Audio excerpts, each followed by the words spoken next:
All right, let's blast off. Super secret special Sunday stream. Get in now. You can use this for the blast off. It inspired the recent gaming. Oh, nice. Why do I wait? Is that Sam Cedar or is that me? Why do I look like Sam Cedar here? Dude, I was on the course with Elam. I didn't even get to play with them that much because we lost the first game. Okay. And what's really funny is like later he was like, oh, you want a 6-stack later, bruv? I'm plat 2. And I was like, I probably won't be able to. And only because like I'm not good. Don't I look like Sam Cedar here? I'm not good. And I feel like it's going to bum me out, you know? What are we even talking about? Don't take your pets on vacation, period, law. No, I think I could swing Kaya. No, I'm just not parasocial for a dog. No, I'm like, it would never work in Japan. Obviously that's insane. But like there is a world where like, if it was a short enough, like a Austin, Texas trip or something that like, we could design prior, but I think it's one of the more difficult things to begin with. Like it can make good content in general, but it's a difficult thing to do. I would become a mascot if she ever went to Japan. Yeah, she would be. Who vacations in Austin, law? No. I'm saying it's not for vacations. It's for content. Like if we're doing like a content thing, I think in that situation it makes sense. But yes, if we're going on like a straight up, I mean, even if I was going on a straight up vacation and I wasn't on camera, I would take my dog with me. I think it's like, especially if there's some like outdoor stuff that we're gonna do, just put her in your private jet, you rich socialist. Yeah, that's what I'm gonna do in my PJ. Will, are you back? Hell yeah, my goat is back. Collab with these Japanese American comedian in Japan. Let me teach you some Japanese. So imagine you're just walking around and you see this fly Japanese babe. And she's checking you out too. And you're like, ooh, is it? Are we about to, bump uglies? You feel a bolt of electricity. Dude, there's hella content creators I want to collaborate with when we're in Japan. I don't know who this guy is. I don't know where this guy came from, but let me tell you, okay? We want to do Konbini Confessions. We want to do that, what's that sexy stud guy who asks questions? I've been already talking to him. What's his name, like Coda or something? I forget. But we're already working on it. We're already working on all the stuff that we're trying to put together. We're Cole. That's the name of the dude. He's the hot guy.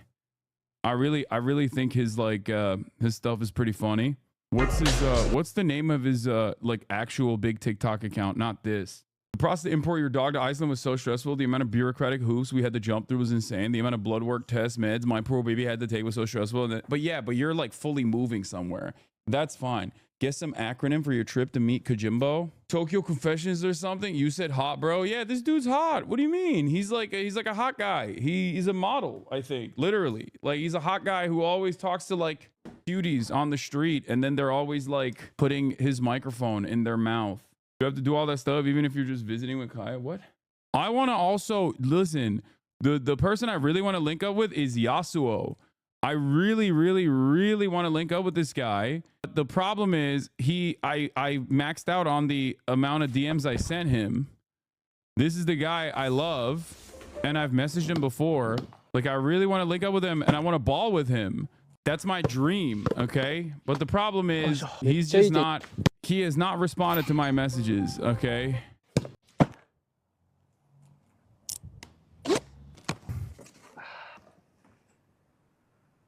Andama. Yeah, Yasuo Japan. He's a Japanese basketball player. He don't know you, little bro. He ignored you. It's true, he did.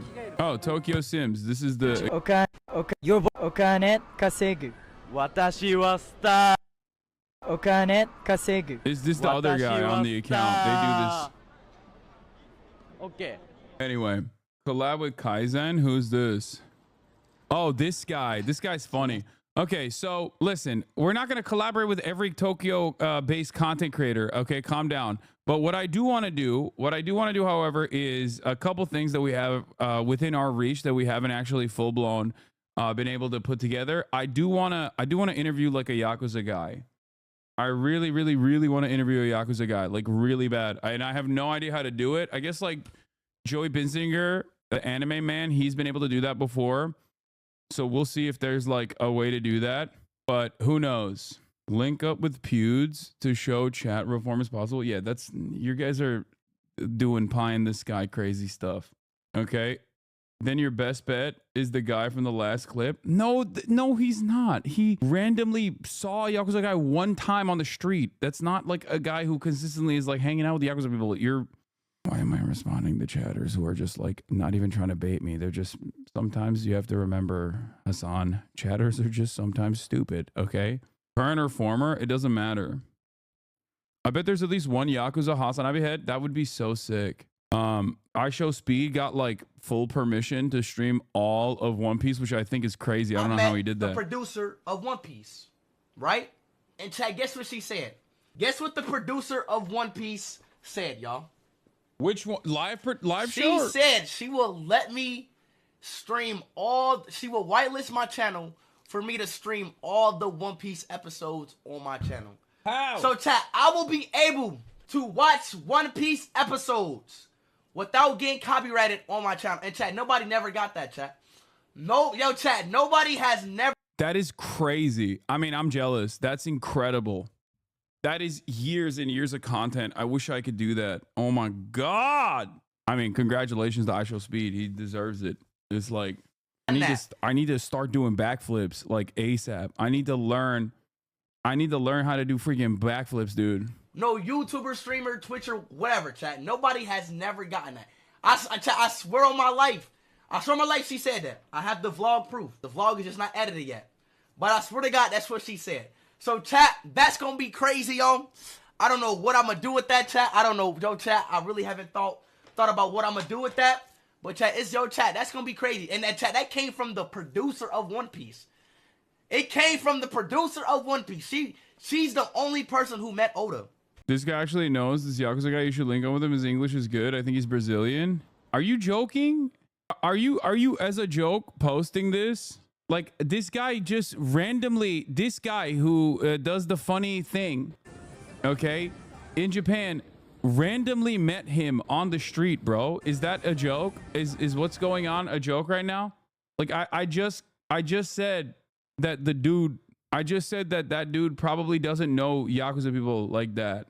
He's met up with the same Yakuza person a few times. Anyway, yeah. What is this? Murat! Oh my God, this dude is out of control right now. This dude is out of control right now. He has the compressor on and he didn't close the garage door. I'm gonna go beat his ass. Okay, I'm gonna go beat Murat's ass. Hold on one second. That's crazy. Yeah, domestic abuse, dude. That's what's happening. Are you still visiting Kojimbo's studio? Yes, one of the days we're visiting Kojimbo's studio, yes. What is happening here? What is happening here? I don't even understand what's going on here. You should meet up with this podcast in Japan. They're big on TikTok. アメリカの人ってさ、脱毛ってするん？男はやってないな。そういう美容な。 Isn't this the same guy that you just showed me that I should link up with? This guy, the Japanese American guy? Why were you playing AJ and Big Justice during the outro yesterday? It's just a very funny video that I wanted to show you guys on the way out of someone, one of AJ and Big Justice like live TikTok live stream. Someone's like, "Oh, my best friend died yesterday or something," and he's like, "Oh man, I'm so sorry about that. Here's 5 booms." Play the whole video. Oh my God, I'm not gonna play the whole video. And I'm just, you know, you can cry about it if you want. Opportunity to do a collab with Eunice in Japan. Is he in Japan? Is he back in Japan again? Because he usually is in Korea. Anyway, your boy Andrew Schultz getting dunked on hard. MF is raises as hell. There's a really good video on it if you want to watch. Dude, if we're just gonna do Japan stuff all day, I'm gonna end up booking a flight before the end of the day after going last spring for the first time. I've been having withdrawals ever since. No, we're not gonna do that all day. We're not gonna be doing Japan stuff all day. I was just like casually, Will was in the chat and I casually brought it up. Probably not the best idea. Okay. Small playlist for later. I want to watch, like, I mean, we'll do some quick news updates. New Orleans terror attack made videos before the rampage. He also used MetaQuest glasses or something, apparently, and then we'll get we'll move off from that to some more fun stuff. Because there's like a bunch of things that I want to watch. There's a bunch of like fun videos that I want to watch in general. Okay, you know what? Everyone's being really annoying about Sunday Funday. As always, I knew that was going to happen. Let's not even do the news. Let's not even do the news. Okay, we might do the, make pedophiles afraid again. Wife gets mad. Or wife realizes her husband's a child predator video. Okay, how about that? Please do the SNL joke swap. I don't really care about SNL. I don't really care about SNL joke swap. I don't. Here, let's start Hello with this. everyone, this is your daily dose of internet. These scientists wanted to see how long it would take these ants to solve this puzzle. I don't understand. Why would the ants want to, how would the ants have the concept of like understanding what a puzzle is? And why would they even want to take the puzzle to the other side? Crazy. He wants to cry so badly, but he's so confused. This bar realized that they forgot to do the New Year's Eve countdown. That's terrifying. So this is pretty cool. This baby lizard was pushed out, but the amniotic sac was still unbroken. So this person helped it officially start its life. Oh God, that's gross. Bailey. That's kind of gross, man. That's kind of gross. Oh, ew. Dude, people are like, oh God. Even if I love puppies, okay? I'm not like the biggest lizard guy. You guys know this already. And I like puppies. If I saw a puppy in a sack like that, I'd still be like, that's kind of gross. I don't know. Maybe I'm weird, but I don't know. The beauty of life and you know, a thing being born is not necessarily all that cute. After it's born, it's fine. This is the ex-Yakuza store address. He's there frequently. This man just gave me, this man is just like doxing the Yakuza in the chat. He's like, bro, go to this address. Okay, calm down, chatter. Jesus. If I am to interview people, you know, former Yakuza, current Yakuza, doesn't matter. Like, I will probably do it ahead of time. I'll probably get linked up ahead of time, you know? That's crazy. This man's like, bro, here's his address. He's there right now. Go find him. It'd be pretty rude to bring it up if they didn't first. What? Bailey, are you sad? Nah. No. So this is pretty scary. Police in China are using these weird tire things to fight criminals and to deal with angry protesters. What? What the hell is this? Wait, what does that even have? Oh, it shoots nets. His dad was trying to put out this fire that started. Oh wait, this is a place where you can do s'mores. Perfect. Bro, what? That's like, oh, that is a massive issue. I watched one Northern Line video because you said he's cool and now I'm addicted to Balatro. Thanks a lot. Dude, I don't know how to play Balatro. Should I start my Balatro arc? I also don't know. I don't even know how to play poker. Like, I don't know what the hands are. Would Balatro teach me how to play poker? How fast he could spin an apple using air. Damn, bro, you're gonna get addicted? I don't think knees are supposed to bend like this. That's how my knees look like too. That's a demon right there. That's a demon. Alright, Salon, I get out with you. This dad built a really cool sledding track in his backyard. Can't go from too high up, otherwise you get too much speed. Boom. This. Poor little guy couldn't figure out where she went. Short. I found this guy that can make really, really big bubbles. What the hell? Is that So real? I guess this is why 2024 wasn't too great. It's so cold outside that this Tesla owner couldn't open her door. Hell. Oh my God, how do you do that? How do you do that? Hold it. Where'd it go? Magic Man! Look on your hand. 1, 2. This manatee has an emotional support log. A few years ago, a student brought in a typewriter because his professor didn't allow laptops in the classroom. Average German humorist. Oh yeah, Kartoffelsalat. This dog wasn't too happy about being at daycare. Every year, there's a It was race Czech? Okay, same stuff. that takes place in Argentina where all the waiters in the city try to cross the finish line the fastest while also balancing drinks on a platter. These firefighters are trying to battle this fire, but a fire tornado sucked up their hose. So get in the truck, right? What the hell? I have never heard a cat sound like this before. Good boy, George. Spin. George, spin. George, spin. Come on, spin. He got to experience snow for the very first time. Cats that behave like dogs, like well-trained dogs, freak me out a little bit. It's like, you're not supposed to be cooperative. You know what I mean? You're supposed to be kind of bad. Like, what the hell's going on? Am I wrong? Maybe I'm wrong for that take. I'm probably wrong for that take. I'm sorry. I'm gonna have better takes in the new year. This poor bird doesn't know how to eat. This tree was getting super weighed down because there were so many birds in it. Wow! Bro, you criticize a cat whether it's being good or bad or cute or not cute, they can't win with you? No, 2025 is the year where I've actually solidified my support for cats, okay? No more beef. No more beef with the cats. Cat beef is over, okay? This is a pro-cat stream. This is a pro-cat stream. I'm not going to get a cat, but I am pro-cat. All right? I'm done. I've lost the battle. It's not even like I got one over or anything. It's just I can't deal with the cat lovers in general. They've won the war of attrition. Excuse me, Buck. Hey, hi. Can you stop eating my holiday arrangement? You back off, buddy. Okay, Merry Christmas. Ho ho ho. Giant dust oval was spotted on top of a mountain in Portugal. Land. She really thought this. I mean, I see that. This is the type of stuff that I feel like makes more sense. If you see this and you're like, oh, I believe in conspiracies now, like that's fine. Not fog, you know? Americans will see fog and will be like, oh, this is something new and unique, when it's not. It's just fog.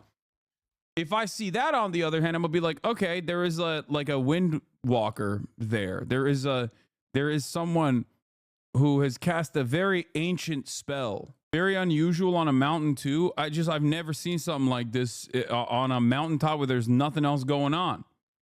Okay? That to me is like, you have, I mean, look, he's got all these solar panels, but that's not going to save you, my man. You know, you put this on like ancient burial grounds or something. Like, this is an area that is not all right. You are not all right. You are in danger. You must evacuate. I imagine you live in a house on top of a hill and that's just in your parking lot. I'd be like, all right, time to leave. You know, this seems like you're in danger, you know? She really thought this engagement ring was for her. That dog will eat that 100%. It's more, no, that's, oh, do you want me to put it on you? These people found a baby orphan koala and taught it to climb for the very first time. Oh my God, that's so cute. So this is pretty cool. A few days ago, some parts of the Sahara Desert got hit by a snowstorm. What? Angry, don't. Does that happen? What? I feel like this is daily dose of climate change. Maybe I'm wrong. I don't know, but I feel like that's not. He's like, here's your daily dose of climate change. Hell freezing over. This family was driving around in Canada when they realized that a wolf was chasing after them. You got to bring him in. No, you got to bring him in the car. That's just, he just wants to hang out. This is how construction companies destroy solid rock to begin their construction project. That is the end of this video. I hope you enjoyed. And that's I'll see you guys again That's a new pet. Soon. Later. That was a new pet. That family took an L on that. That's a daily dose of woke. Turn off this woke sheet. Yeah, this is, can you vibe out a wolf? Wolves are just dogs, dude. Automatic vibes. It doesn't make any sense to think about it as anything different than that. Have you learned nothing from Maya?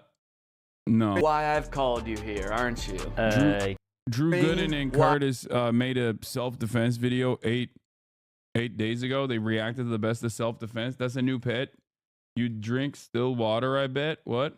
I'm pretty sure that's how wolves became dogs. That's what I'm saying. At this point, you're just going against evolution. You know what I mean? You're going against evolution. That's how wolves become dogs, domesticated dogs. They start chasing you and you're like, oh, this wants to be a friend. Danny Gonzalez, not Drew Gooden. Did I say Drew Gooden? Oh, God, I'm sorry. Danny Gonzalez and Curtis Connor did the best of self-defense videos. Will taking a wolf, but not adopt a cat. Yes. Also, I learned something new about cats. I learned something about cheetahs. Apparently, one, in the San Diego Zoo, cheetahs actually have emotional support labs that are in the pit with them, and they get paired up at a very early age. They get paired up when they're like 3 months old with a puppy, and they become a lifelong companion to the cheetah. And the reason why this has to happen for them is because cheetahs are very nervous, especially in captivity. And in the wild, I always thought cheetahs, just like the rest of the big predator cats, were just like pretty solid at predating. Like I thought that they were pretty good at just like, you know, chasing prey and being vicious and whatnot. Turns out they take L's all the time. They take L's from other predators. Other predators quite literally look at cheetahs as like prey. I had no idea because I've been conditioned into thinking they're like jaguars or lions or whatever. Turns out, nope. Other wild dogs will eat them and stuff. It's so sad. Yeah, here. The sight of an exotic cat and a domestic pup might look odd, but in this case, the odds even out. I mean, to be fair, they're still capable of like messing up a human, right? They're still capable of absolutely destroying a human being. It's just that they are not they meow. They don't even roar. They don't even have the capabilities of roaring. Isn't that crazy? That's just a pure dex build. Nothing else. Glass cannon. They don't even make dens for their litters, if I recall correctly, Lamau.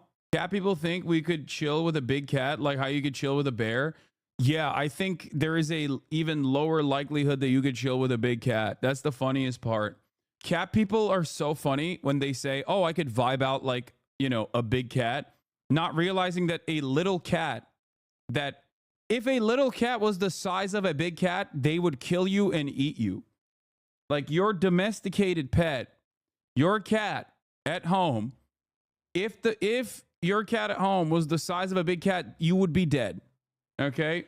Why socialism always fails? That seems like a good video. We can watch that later from North Star Radio. Because, like, think about it this way. Your little ass cat is half the time your little ass cat's also like waiting patiently to eat you. You know, you have no proof of this.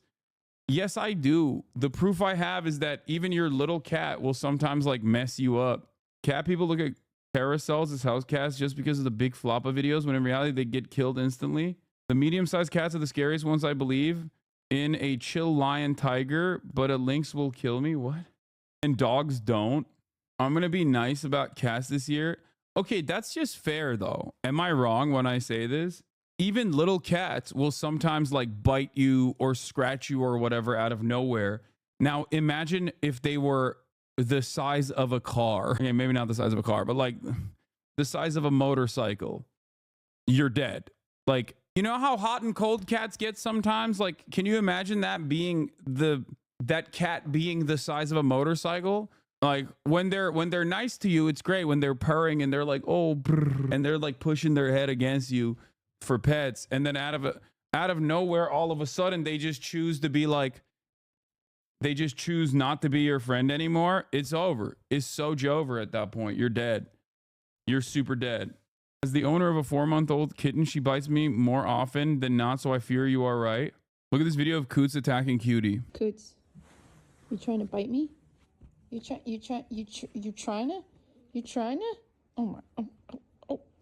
Can you imagine this being the size of, this being the size of a motorcycle? This cat would destroy you. All right, you win. You won.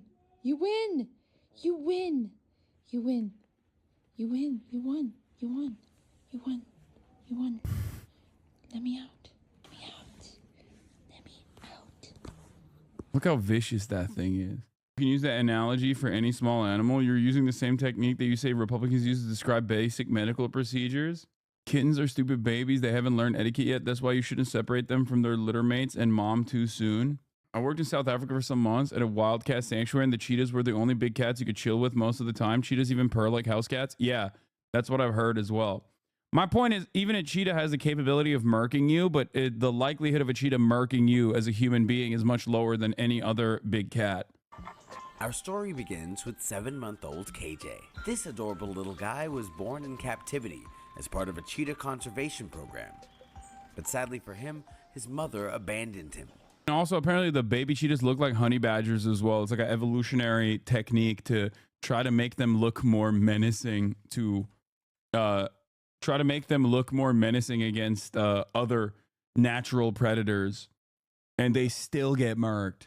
Fortunately, cheetahs are very flighty animals, so even in captivity or the wild, you can have moms that abandon litters, reject cubs. Cheetahs are usually born with siblings who become hunting partners. The concept of ride or die is something cheetahs. What happened to Pro Cat? I like cheetahs. There are countless big cats like in Saudi TikToks that just fight with the dudes. Dude, I see the concept of having a pet cat in the same way that I see having a pet bear or not having a pet cat, sorry. Like having a pet lion is the same as having a pet monkey, is the same as having a pet bear. You're just living on borrowed time. And that's not my assessment of the situation. All jokes aside, it's no different than having a pet wolf, where it is incredibly dangerous. It's bad for the pets. They're not pets. It's bad for them. It's bad for you. It's cruel. It's not smart. And I think Maya would agree with me on that point. This is what people say to moralize beating the shit out of pit bulls, bro. Wait, what? What? What is happening? Are you keyed into the existence of palace cats, manuals? I feel like you'd really fuck with them. How new Fern banger? How this woman exposed Wall Street? That sounds cool. Say the Coots' phase. No, I'm not talking about actual cats, chat. I'm talking about like big cats. I'm not saying that you are living with a predator that could kill you at any moment when I'm talking about regular house cats. Obviously, that's not the case. I was talking about having a lion as a pet or whatever. I have a chinchilla and I 100% think you should have a license to own them. Exotics take a lot of care and that people don't realize.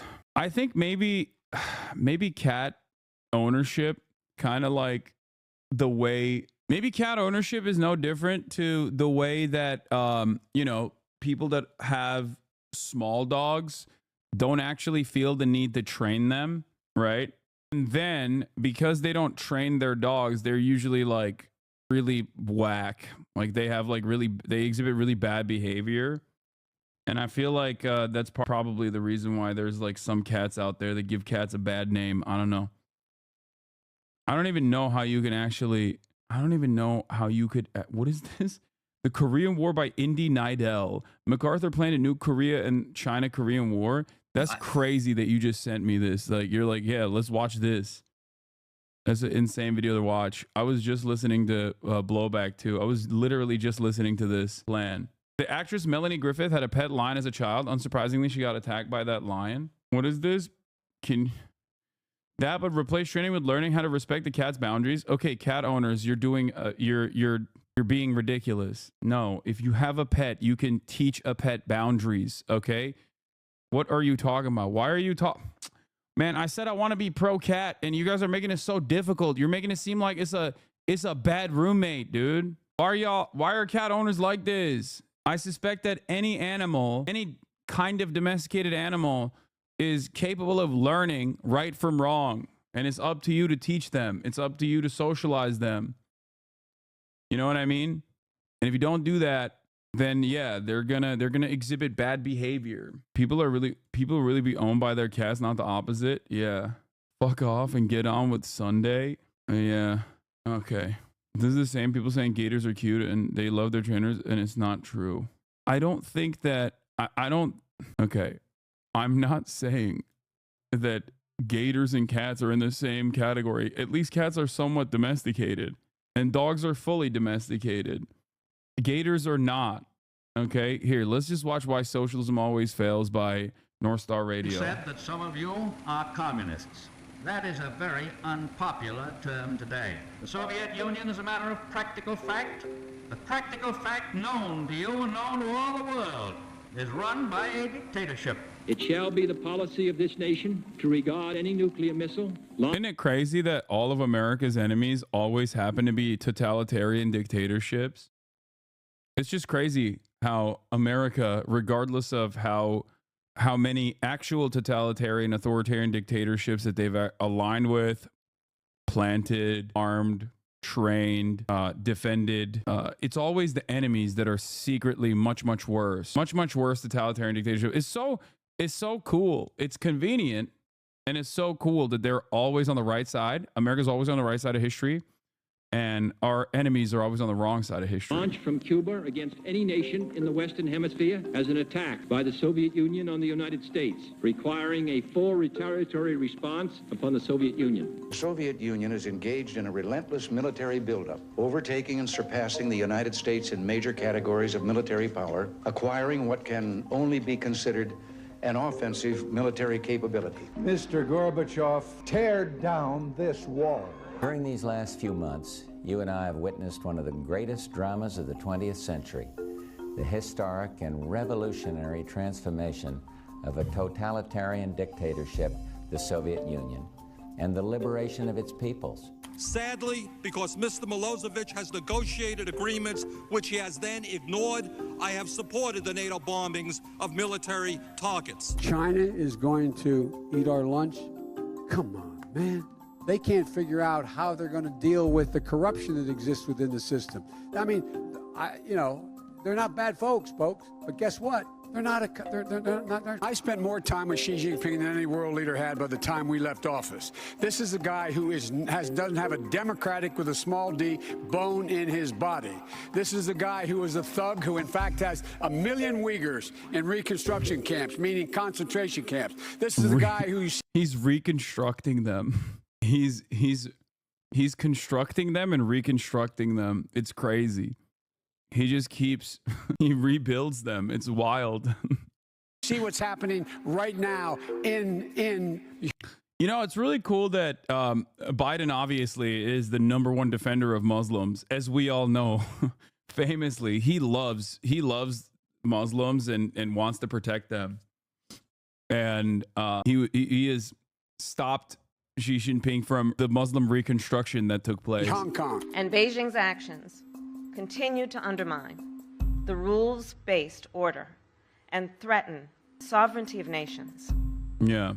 In 1970, in the mountainous South American country of Chile, a presidential election was underway, where 83% of the country turned out to vote. Representing the Popular Unity Party, Salvador Allende. Yeah, I'm the Breaking Bad meme in the car going, no, don't vote. Don't vote for democratic socialism. Don't do it. No, they'll kill you. The OG 9/11 chat. A socialist came out on top, beating out his competition by a mere 1% of the vote. Interesting. And after only 3 years, on September 11th, 1973, communist dictator Salvador Allende was kicked out of office by the people he brutally ruled over. Why? Because socialism never works. It's true. He's right. In 1983, in the former West African country of Upper Volta, a violent coup d'etat led by communist Pan-African terrorist Thomas Sankara ousted the democratically elected government. After gaining control and naming himself prime minister, Thomas Sankara changed the country's name to Burkina Faso, land of the proud people. Totally unacceptable. What are they proud of? Socialism? You shouldn't be proud of that. Okay? You should have been the country of the shameful people because of socialism. Proud of what? I ask. But after only 5 years of violently ruling over his own people and doing absolutely nothing else, he was killed by the same people he claimed to represent. Why? Because socialism never works. Yeah. In 1953, in the Southeast Asian country of Korea, after 3 years of the US military trying to emancipate its people from communist rule, the USSR-backed northern half of Korea split from South Korea due to Soviet pressure. And to this day, they continue to live under communist rule under the brutal Kim regime. And we all know how that's going, because socialism never works. True, thank God. Thank God someone is brave enough to say these truths. Thank God. 17. In the beautiful monarchical... Is this guy serious? No, chat. Why would I watch a video like this? Like, please. It's not... No, it's North Star Radio. He's making a point, a broader point. He's being sarcastic, okay? Russia. A violent mob of left-wing terrorists known as the Bolsheviks overthrew the Russian... He's serious, dumbass. Monarchy, ousting Tsar Nicholas II and brutally ending his entire lineage. Nearly 80 years. That was so unacceptable, honestly. Can you imagine the peaceful czar ruling over this vast land in the kindest ways possible? Famously, okay?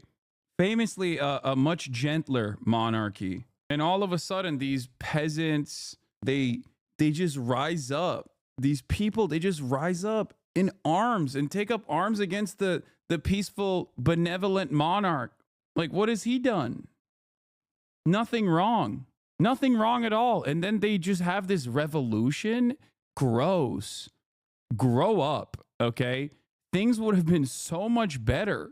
Past of Russian communist rule, while at the same time invading and implementing communism throughout Europe, Asia.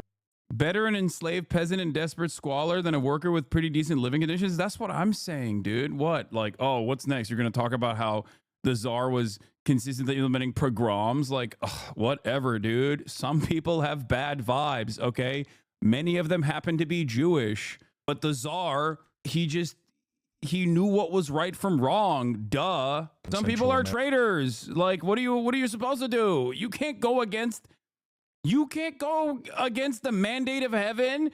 A person who is appointed by God, anointed by God. What? Oh my God, what's next, dude? You're gonna tell me that men can't have hobbies like building 150 pipe bombs like the guy in Virginia? Thank God they let him go. Ever encroaching on the last bit of democracy in the West. But after 80 years of brutal communist oppression, the Russian people finally had enough, rising up against their brutal dictatorship in the name of democracy, liberty, and justice for all. Yeah. And everybody knows the liberalization of the Soviet bloc was fantastic. I'll explain. They were doing, when suicide rates went up by like 7 million%, and an entire region of the planet basically fell into squalor, okay? And tried to, I guess, self-medicate by killing themselves, by drinking way too much alcohol, and there was child trafficking and sex slavery around. This was actually good. I'll explain. It's sometimes good to go through, you know, the hard times because it creates strong men, right? I've seen that meme online somewhere. Hard times create strong men create good times, and then good times create weak men, and weak men create bad times. It's just growing pains, right? That's just how it works.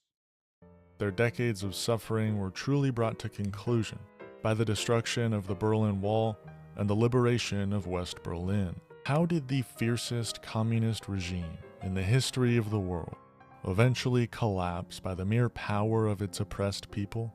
Because socialism never works. True facts. True facts stated.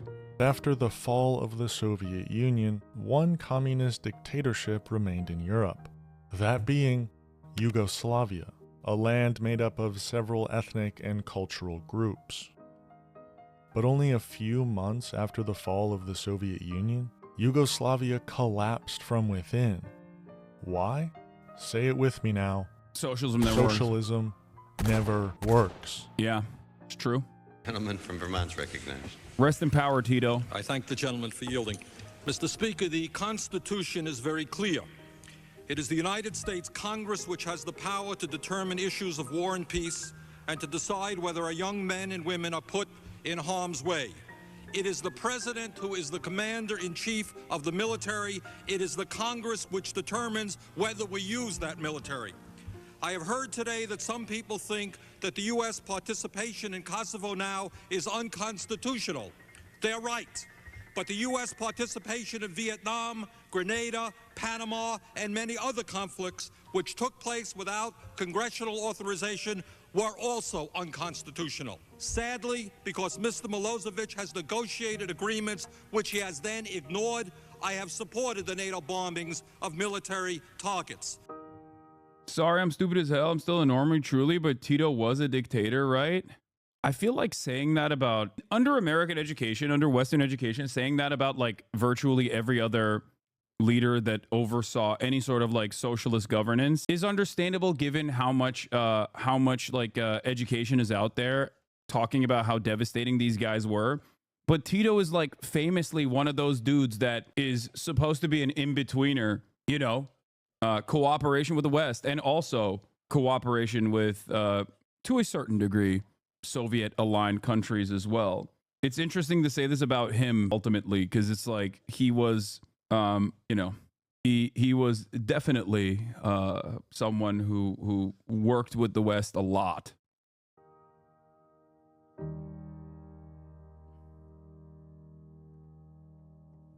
At one point in time, Earth had no socialism. Then we were taken over, engulfed by socialism, until today, when almost no socialism exists on Earth. Why is that? This is the history of socialism. Vladimir Lenin is viewed as the father of socialism, the man who orchestrated the October Revolution. A group of anti-capitalist Bolshevik terrorists stormed the Winter Palace and brutally ended the Romanov lineage, and after doing so, implemented communism all throughout Russia.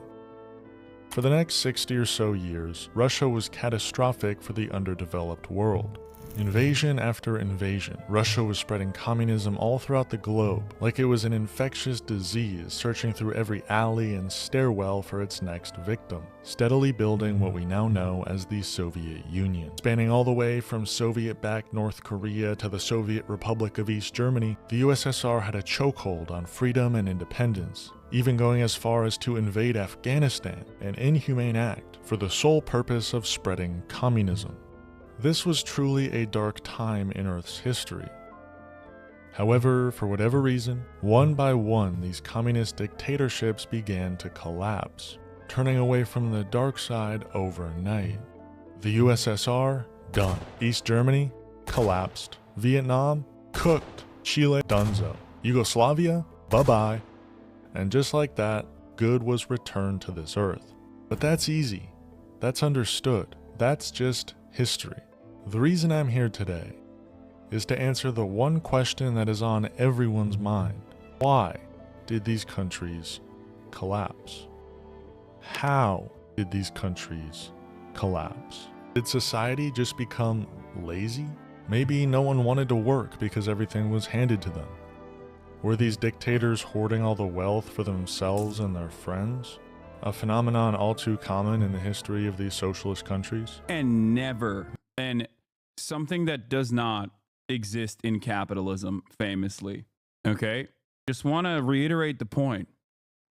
The accumulation of wealth at the top in the hands of the few. Okay?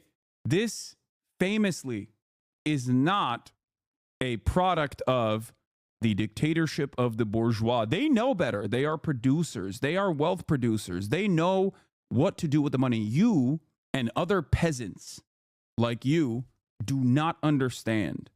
You will never understand how difficult of a journey it is, how difficult of a process it is to actually make capital accumulate. You can't. If given to you, all of that wealth, if distributed evenly, if distributed across the laboring class, by virtue of how much they're actually contributing to the output, how much they're actually contributing to the value, that would be devastating. Completely devastating. Because you would just squander it. You would buy, I don't know, silly things like Warhammer 40K figurines or something. That's what you would do. Whereas the wealthy, they know how to use it. This is why socialism always fails. Today's broadcast is brought to you by viewers like you. Become a member today and unlock exclusive content at patreon.com/NorthstarRadio. Yeah, like think about it. This is a good point. Can you imagine how hard it is to buy Twitter for $46 billion way above market rate as for a joke, as a meme, and then only trying to back out of it, and then having the Delaware, Chamber of Commerce court or whatever force your hand into actually fulfilling the conditions of the agreement? And purchasing Twitter at this incredibly high price point, and then immediately gutting the entirety of the workforce, destroying any revenue opportunities you might have had, utilizing this massive social media platform as your own personal cumsock, while simultaneously tweeting 1,000 times a day. Do you know how difficult that is? You think you could be able to do such a thing? No, of course not. It takes a master of the craft to be able to put together such a fantastic opportunity. A mere peasant like you does not know what it's like to tweet 1,000 times a day. Elon, on the other hand, is a genius. Take a closer look at the history of communist Chile to hopefully find a source, a reason, a catalyst, as they say, for its collapse. In 1973, Chile elected communist dictator Salvador Allende, but only a week after Allende took... Why are you being so condescending? I will buy your house when my Funko Pop investments, not a toy collection, take off. Stop. I'm fearful. I'm fearful of the market value of your Funko Pop collection growing every single day. Office, communist Chile's entire economy collapsed, and so did Salvador Allende's reign. But why? Why did communism work so poorly for Chile that their entire economy and society collapsed in only a week of Allende taking? Thank God the United States of America was there to save the beautiful people of Chile from making a mistake. They democratically elected this guy, not realizing how scary and bad it is and how they would be in a brutal authoritarian dictatorship. So I think America wanted to show the people of Chile a lesson. They wanted them to understand that it would be really bad if you had a democratically elected socialist leader. So what's really better is to liberate you from that and then plant a puppet dictator who will do brutal military dictatorship stuff. But that's only as a lesson, you know, to show you how bad it could have been if Salvador Allende did those things. Office. Yeah. Well, communist Chile was quick to implement government handouts. Left and right, they threw money at every poor, sick, hungry, desperate individual they could find on the street. Unacceptable. And overnight, yeah, I lied. The true reason socialism always fails is because socialism never gets the opportunity he lied? to not fail. Wait, what? Sure, the Bolsheviks were definitionally terrorists, but the idea that all resistance is unjust is a silly concept. Life in the Russian Empire, ruled by the Romanov family, was not a fun time, especially leading up to the revolution. World War I was ongoing, and however you choose to I'm confused. This plot twist. What? I'm scared. I'm scared. Why is this guy lying? Why is this guy lying? I don't like this. I'm scared. This was an imperial war, a war between monarchies, fighting over who can control which parts of the globe. And these brutal self-interested monarchs did everything they could to win over their disputed territories, including, but not limited to, sending millions of their own peasantry to die in the war. Russia alone saw 2 million soldiers die in World War I, and due to the mass amounts of money being spent on the war, along with the gross amounts of wealth the Romanovs were hoarding in their winter palace, another 1 million Russians indirectly died from the war due to food shortages and disease. An event like the October... No, but that was good. That was for good reasons, as opposed to the bad reasons that these guys were doing terrorism. Revolution doesn't happen in a vacuum. This was a deeply brutal monarchy, hoarding wealth and leaving their supposed people in ruin and famine for the sole purpose of their imperial pleasure. And once the working class of Russia seized power from their brutal monarchy, the United States immediately did everything they could to squash the Bolshevik government and any sort of spread of communist values, as it was a threat to their colonial profits. During the Russian Civil War, fought between Bolshevik revolutionaries and the remaining factions of pro-monarchy Russians known as the White Army, the United States supported the White Army with money, weapons. Wait, what? I don't understand. Why would the United States do that? What's next? You're going to tell me that the United States also supported logistically the Batista regime in Cuba when the Cubans also were having their own revolution later, you know? Decades later? There's no way. Stop. What's next? Are you going to say that America planted a puppet dictatorship, a military dictatorship in Chile, the one that you just talked about beforehand? There is no way. America is never on the wrong side of these things. I don't understand. I don't understand why people are saying that. What is going on? And anything else they needed to destroy the Bolshevik movement. The United States also imposed economic blockades immediately following the October Revolution as an attempt to starve out the new Bolshevik government. And although the United... Wait a minute. Once the side that America ends up funding and supporting fails, they they try to implement brutal blockades in an effort to starve out the population for the crimes of going against our wishes. I mean, back then, America also was not like a massive power player either, by the way. But it's interesting that it's very one note. The United States had to ally with the Soviet Union during World War II to defeat Nazi Germany. The Second World War II came to an end. The Soviet Union became enemy number one until its unfortunate demise in 1991. Alright, let's go through these as fast as possible. In 1948, the United States enacted the Marshall Plan, giving loads of funding to Western European countries after the war to rebuild. But nothing went to the Eastern European countries or victims of Imperial Japan, who faced the brunt of the death toll, including 20 million Chinese people, which no one seems to ever mention. In March of the same year, the United States and its Western European allies enacted a trade embargo of advanced technology like computers to the Soviet Union. Okay, to be fair though, had they considered not being had they considered being led by the nationalists rather than pushing them out all the way into the island of Formosa, rather than be controlled by a communist government, which would of course potentially align itself with the Soviet Republic. I'm just saying the Soviet Union and its sphere of influence was growing, and that's genuinely devastating for America's interests. So I don't think that's an appropriate thing. So yeah, no, even if you have 20 million that die, okay, under brutal imperial Japan's horrifying war crimes, okay, ultimately you don't need that money. You can deal with it on your own. Union, drastically limiting their ability to rebuild post-war. The next year, in 1949, NATO was established, which today seems to be understood as some sort of world police, but was originally designed with the sole purpose of intimidating and combating the USSR and their humanitarian efforts across the globe, stopping any potential expansion into Western Europe. The next year, in 1950, Radio Free Europe, an anti-communist radio broadcast, was founded, designed to expose Soviet citizens to Western ideas and spread lies about both communism and Western capitalism in hopes of creating dissent within the USSR. And in June of the same year, the famous proxy wars began. First in Korea. The free nations have learned the fateful lesson of the 1930s. That lesson is that aggression must be met firmly. Appeasement leads only to further aggression and ultimately to war. Our worst gay president. Abraham Lincoln, our best gay president. Truman, our worst gay president. Following World War II, Korea was split between the US and the USSR.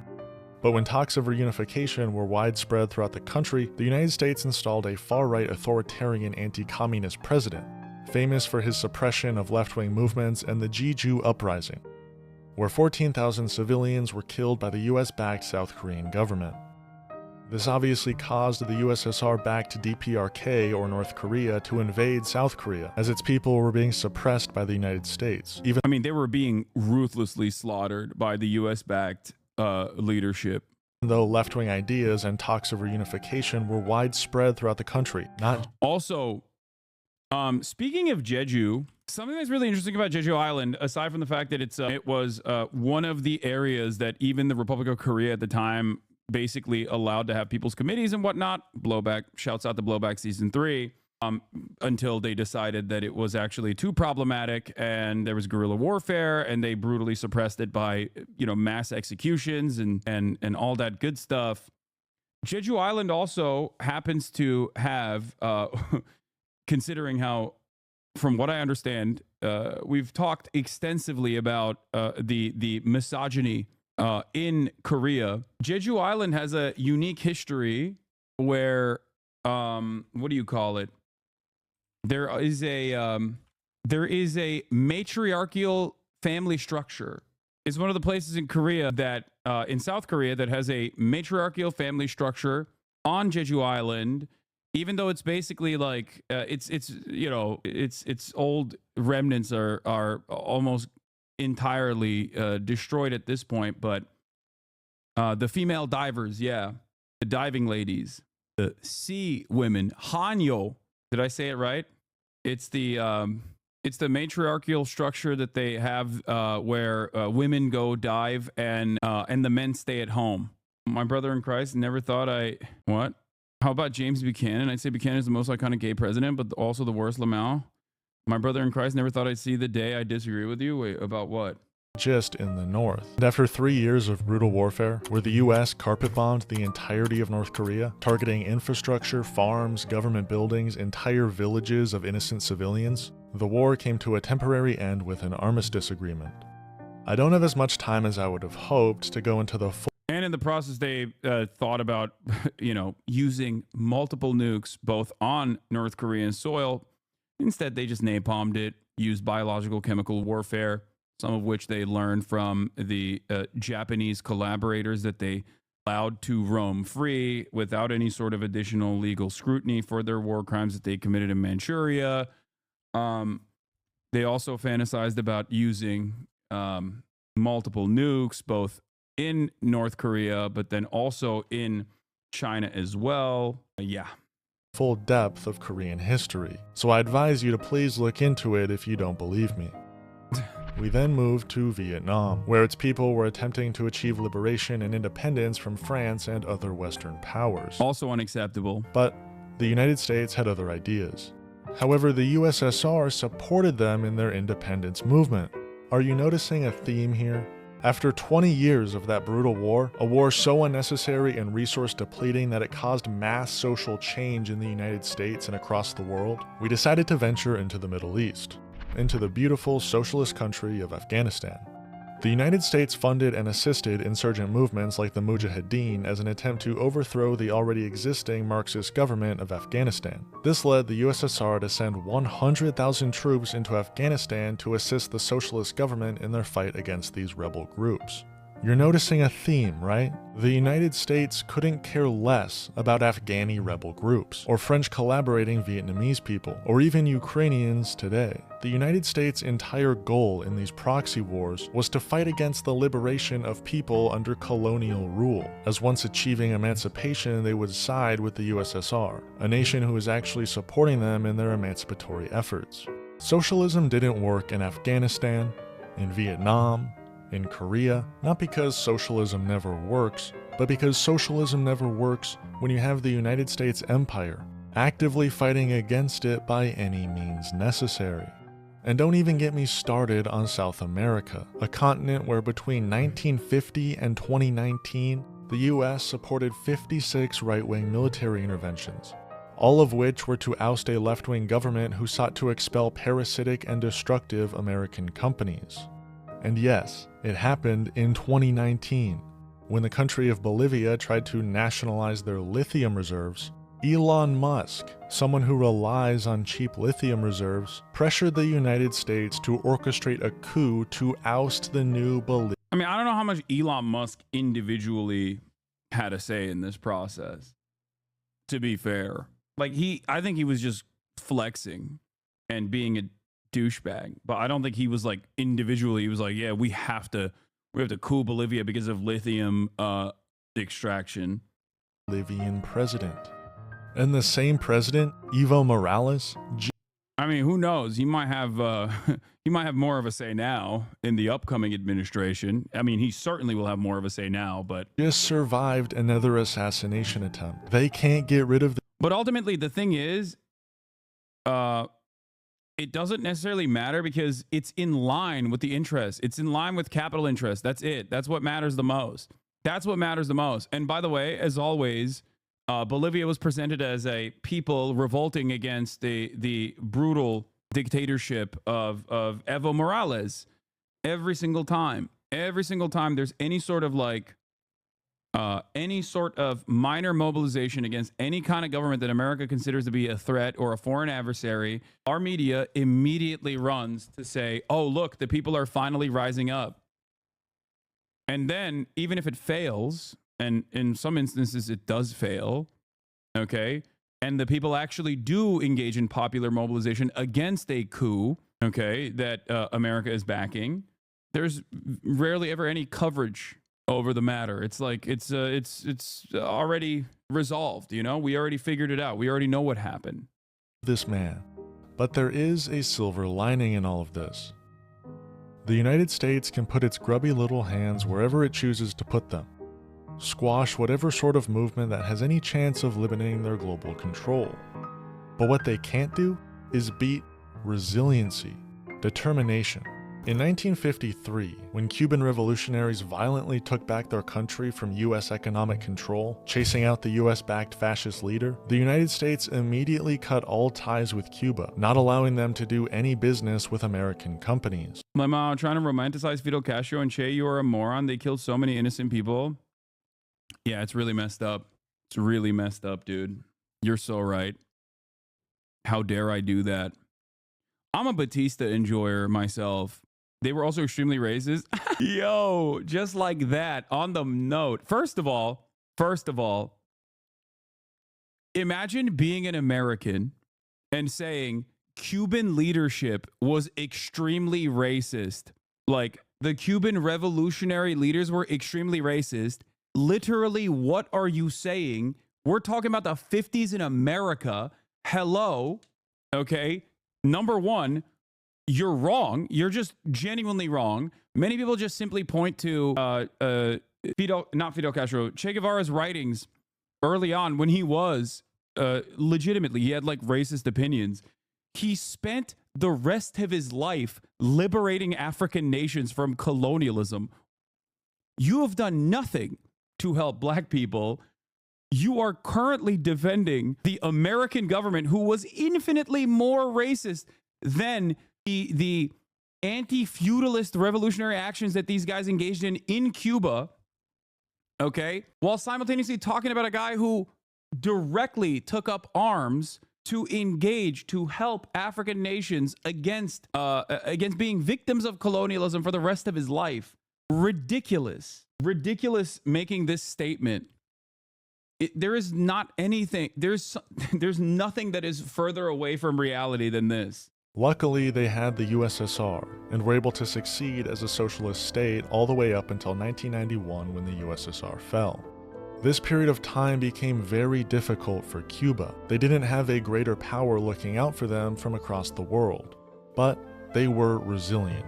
At this point, Cuba was nearly 100% literate, and now that they had to be even more self-reliant than they already were, Cuba began educating its people en masse, with only 10% of the population attending college at the time of the USSR's collapse, to now when nearly 40% of all Cubans are enrolled at a university. This Cuban resilience and their dedication to education has been a monumental success. Cuba now has the most doctors per capita of any country, with 9 doctors for every 1,000 people, which, unsurprisingly, has allowed Cuba to invent vaccines. That's really unacceptable. I mean, honestly, what they've done to the profit motive is truly heinous. Vaccinations even the United States has yet to figure out.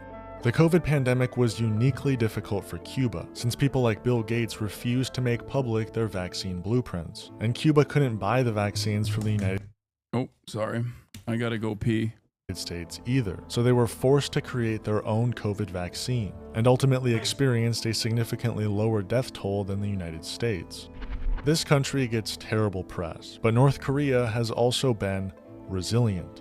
It's a similar story to Cuba's. North Korea was able to find success after the Korean War thanks to help from the USSR. But they too understood they couldn't be reliant on the USSR. So they went through 2 decades of rapid industrialization, focusing on self-reliance. However, when the USSR inevitably dissolved, North Korea hit a plateau and struggled to develop further. And due to American sanctions, they experienced severe famine throughout the entire country in the 1990s and 2000s. But nowadays, North Korea has a new power looking out for them. Actually, they've been doing a lot of business overseas this country. Not the sort of business the United States engages in, almost the opposite, and that power is China. We do have some breaking news. There are satellite images, and what they appear to show is rapid construction at several suspected silo fields in China that could eventually launch nuclear weapons. Tensions are rising in one of the most hotly contested regions on the planet, the South China Sea. From militarized artificial islands to fighter jets and warplanes, China's heavy presence in the disputed region is putting the U.S. and its allies on notice. China and the United States both have been getting involved in other countries. But instead of the United States strategy of war, oppression, and total military takeover, American and coalition forces are in the early stages of military operations to disarm Iraq. I think like for a lot of people, whenever there's any sort of whenever there's any sort of promotion of like countries that are outside of the sphere of American influence, outside of the sphere of direct capitalist influence, it's oftentimes talked about with it's often talked about like oh, they have to be perfect. Like they're not. Even within revolutionary actions, there's always going to be a lot of issues. There's going to be violence. There's going to be innocent people that are also killed, right?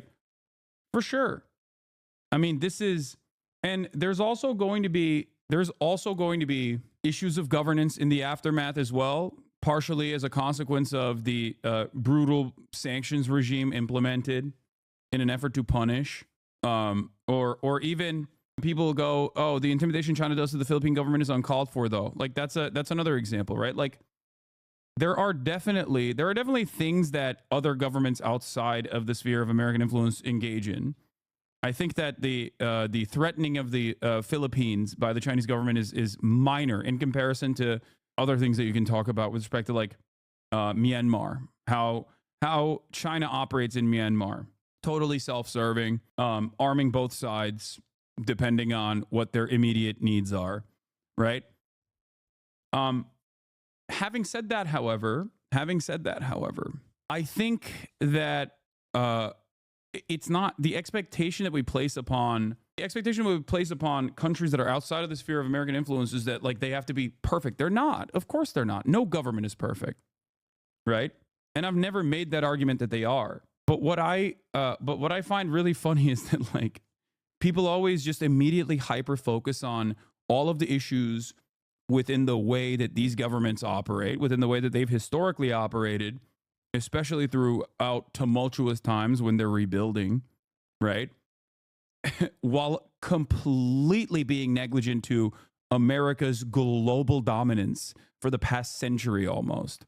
And it's like ridiculous. If you are, I mean, the example is this. China engaged in mass surveillance and re-education in the Xinjiang region against Uyghur Muslims. They considered them to be separatists, extremists. Were there separatist extremists amongst the Uyghur Muslims? Certainly, of course. Having said that, the Chinese government's attitude was completely unacceptable. Okay? I've never offended that at all. But when you hyper focus on that, without recognizing what American leadership has done historically to Muslims all around the world, okay, it is like, it sounds laughable. It sounds ridiculous. Like if you think that that is completely unacceptable, which I do, then holy shit, you should be losing your mind every day with like what America does that you don't even think about. You don't even consider. Do you understand?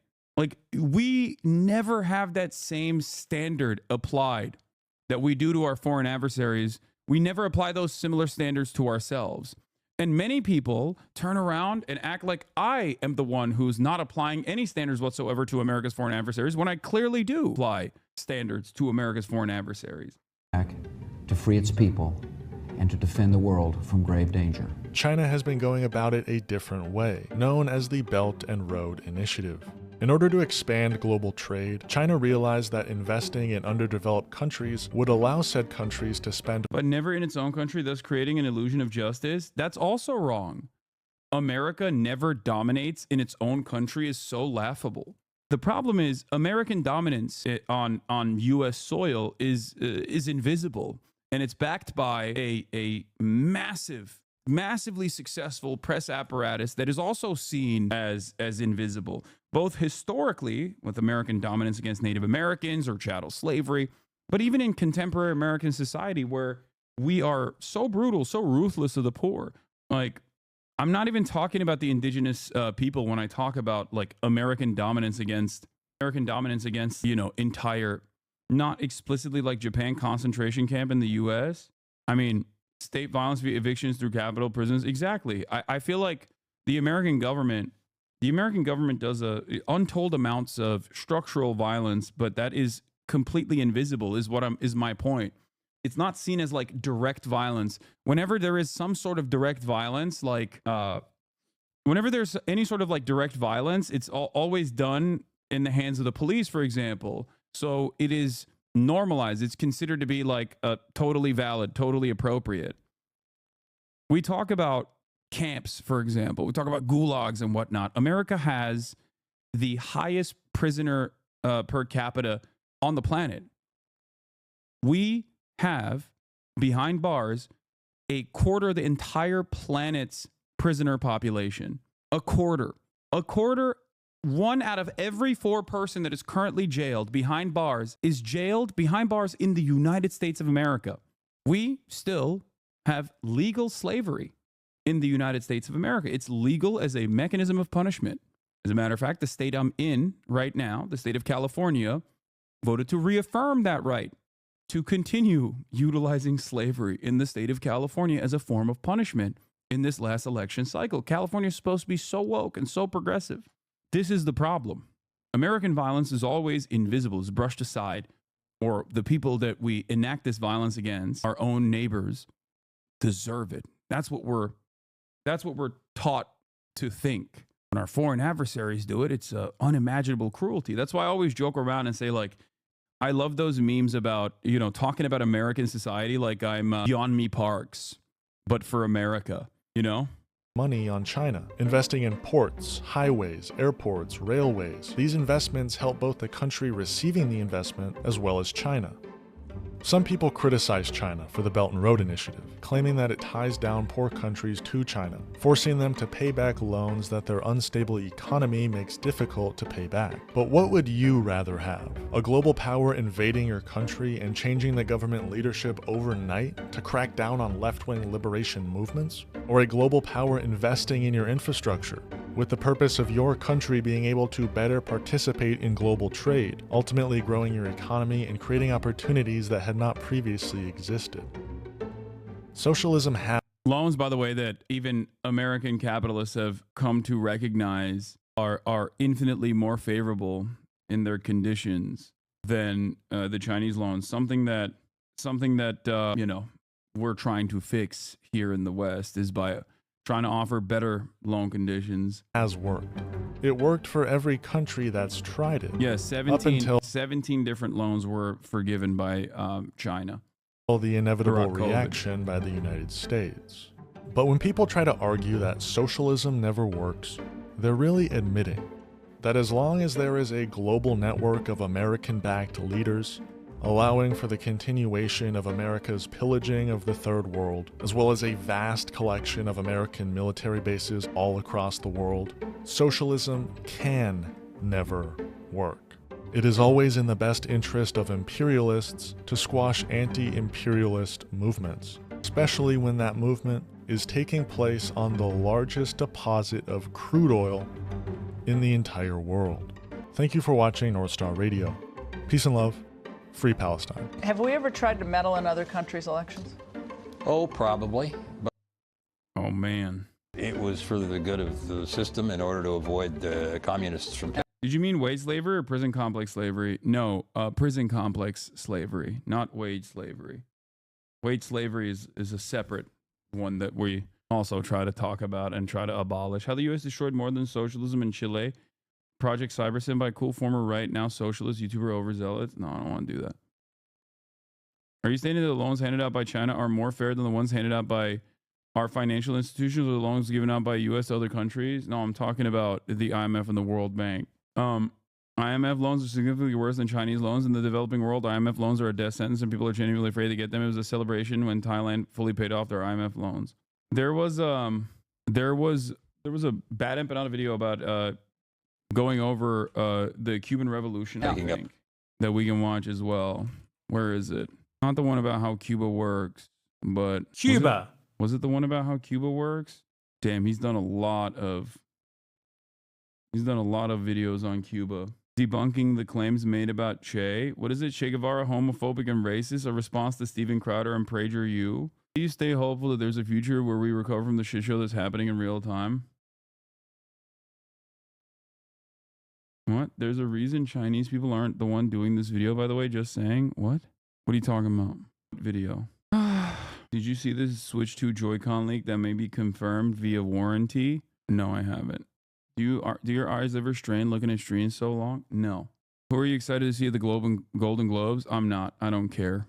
I kind of want to watch this. I watched YouTube Shorts until it turned me alt-right, featuring Mini Minute Man by Ben a Minute, and I'm unfamiliar with this channel, but I don't know if it's a good video or not. But Alex Fridman dropped the Zell Disney pod. Oh, he talked a video on how leftists can win in 2025. What is this? Harper O'Connor. I don't know who this guy is. Who are these, like, new guys? There's like new YouTubers out there now, I feel like. Mini Minute Man is great. He's awesome. Okay, let's watch that one. Oops, where is it? And we have the wife, the MAGA guy who's like apparently a child predator. YouTube has a lot of content to watch. Some of it is long and some of it is short. Some of it is mild and some of it is radical. Now, with this in mind, I was curious to see if watching only YouTube shorts could speed up a descent into the alt-right political pipeline. Each short is not very long. So, in theory, indoctrination into a political ideology should be. I think that chatter was implying that you never see pro-Chinese videos made by Chinese people because the chatter believes only outsiders are pro-China and Chinese people hate the country. That's so funny. No, Chinese people hate the country, dude. They hate it. I promise. Be faster than the old-fashioned way of watching long-form content. So how many shorts does it Mini Minuteman does an archaeology YouTube channel who is anti-fascist and anti-historical bias take until YouTube starts recommending me far-right or alt-right content? Well, without spoiling too much, let's just say that it's not very long. Hey, it's been a minute, and welcome to. But before we get too far into this, we need to define what alt-right is. This is a hard thing to do, and the definition can be pretty subjective. So I brought a friend along to dive a bit deeper into this topic. Some of you may know him. He's an archaeologist, environmental scientist, and a phenomenal debunker of alt-facts and alt-history. I had the privilege to meet him and get to work with him on a fantastic video that will be coming out later. I'm not going to spoil anything. But here to talk about the alt-right pipeline is the great Milo Rossi. Hey, it's been a minute. It has been a minute. I'm trying to fit in. Guys, today, to talk about the alt-right, I have Mini Minute Man. He sure does. In the flesh. In person. Flesh. Right He's here. right here. I'm curious because I think defining the alt-right or the far-right can be subjective. So I think there's some flags and maybe some signs that we need to look for when conducting this experiment. So I wanted to talk to you because you have dealt with sort of that alternative facts side of YouTube. So I would love to understand maybe the relationship between the alt-facts and the alt-right. Absolutely. Well, Ben, that's a great question. For those of you that don't know, my name is Milo Rossi. I use the YouTube handle Mini Minuteman, and I focus on archaeology and primarily pseudo-archaeology and alt history, where I will, kind of weigh the claims made by the alt history crowd and compare them to, well, actual research and facts. Now, I encounter this all the time in what I do. I think that there is a very strong parallel between sort of more far right-leaning sympathies and sort of the alternative history, alternative facts, sort of group. Now, I will say, and I think you made a good distinction with this at the beginning, that I want to avoid giving my own definition of what, the alt-right is or the far-right is. Yeah. I think that's something that the viewers can kind of come up with on their own, unless you find a more standardized definition that isn't as subjective as what either of us would say. Sure. But this is something that we see a lot in kind of the history space where, at first you're kind of talking about ideas of, like ancient aliens and kind of like those more goofy things. And, you're watching your documentaries about, the lost advanced civilizations and things like that. And that's all very interesting and very endearing and something that's really thought-provoking. But as you begin to go sort of more and more into it, you begin to come across a lot of, characters and personalities that are really beginning to twist it a lot more into politics. And I think that kind of this correlation that we end up seeing between sort of alt history and sort of that alt-right pipeline is really this a combination of sort of anti-intellectualism as well as sort of this populist movement that has a really big distrust for any sort of authoritative body. Right. So any information coming out of academia is immediately written off as being biased or being misinformation or being a lie, and the information and sort of facts and deductions made by one individual is seen as somehow trumps all of that. And so that's, you know, a difficult thing to sort of contend with as we, you know, dive into the alt history field, because it is something that begins as something that isn't inherently political, but in my opinion, and from what I've seen doing this for quite a while, it eventually almost always does become something political. But we see it really, really heavily now, where, you know, it goes one day you're talking about, you know, Atlantis, and the next day, you know, you're seeing the same people talking about Atlantis using, you know, anti-Semitic dog whistles, and it's like, whoa, how did we end up here, you know? So what you're doing, I think, is really important, and I'm excited to see what becomes of it. I am too. I have no idea what's going to happen yet. I haven't done it yet. So, we have no idea. Yeah, this is live. We'll be back with Milo once we have some actual data and results at the end of the experiment. But for now, this is what always happens. Like every single like minor, in my experience at least, as someone who absolutely loves tracking conspiracy theories and the right, even have a series on it called Hogwatch, I've noticed that virtually every conspiracy theory, no matter how innocent in its inception, almost always inevitably goes down to finding a common enemy that is responsible for everything. And given that it's rooted within idealistic notions and anti-materialist thinking, all of those conspiracies end up looking for a common enemy, which is almost always going to be Jewish people. Because, surprise, surprise, right-wingers are not very creative.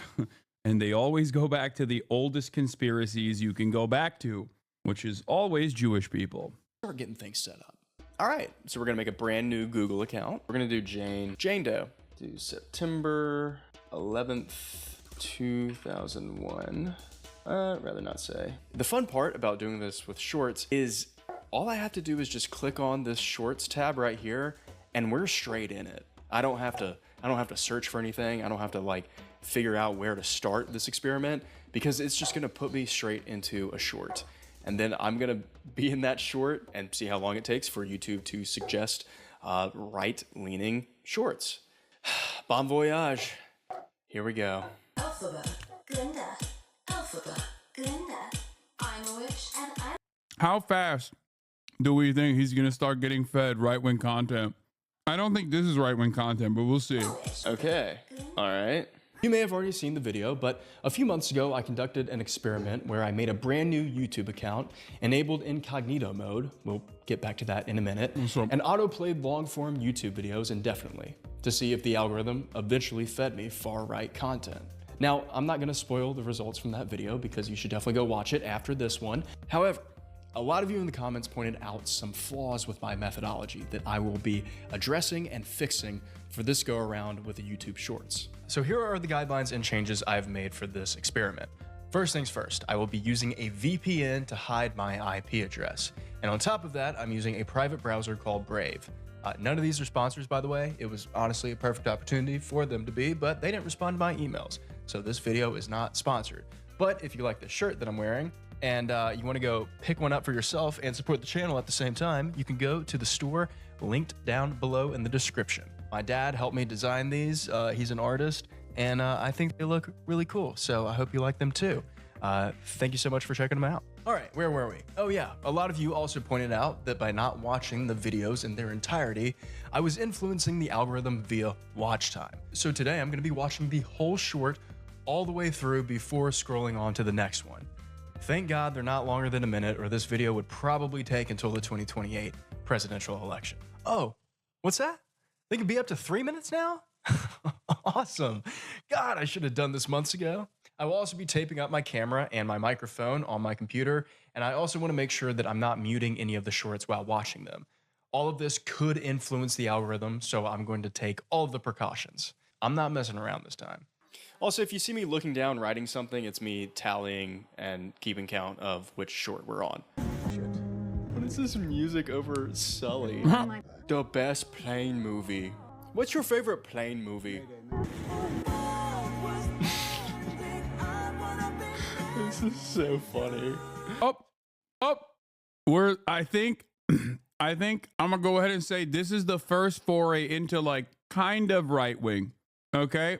It begins. Algo went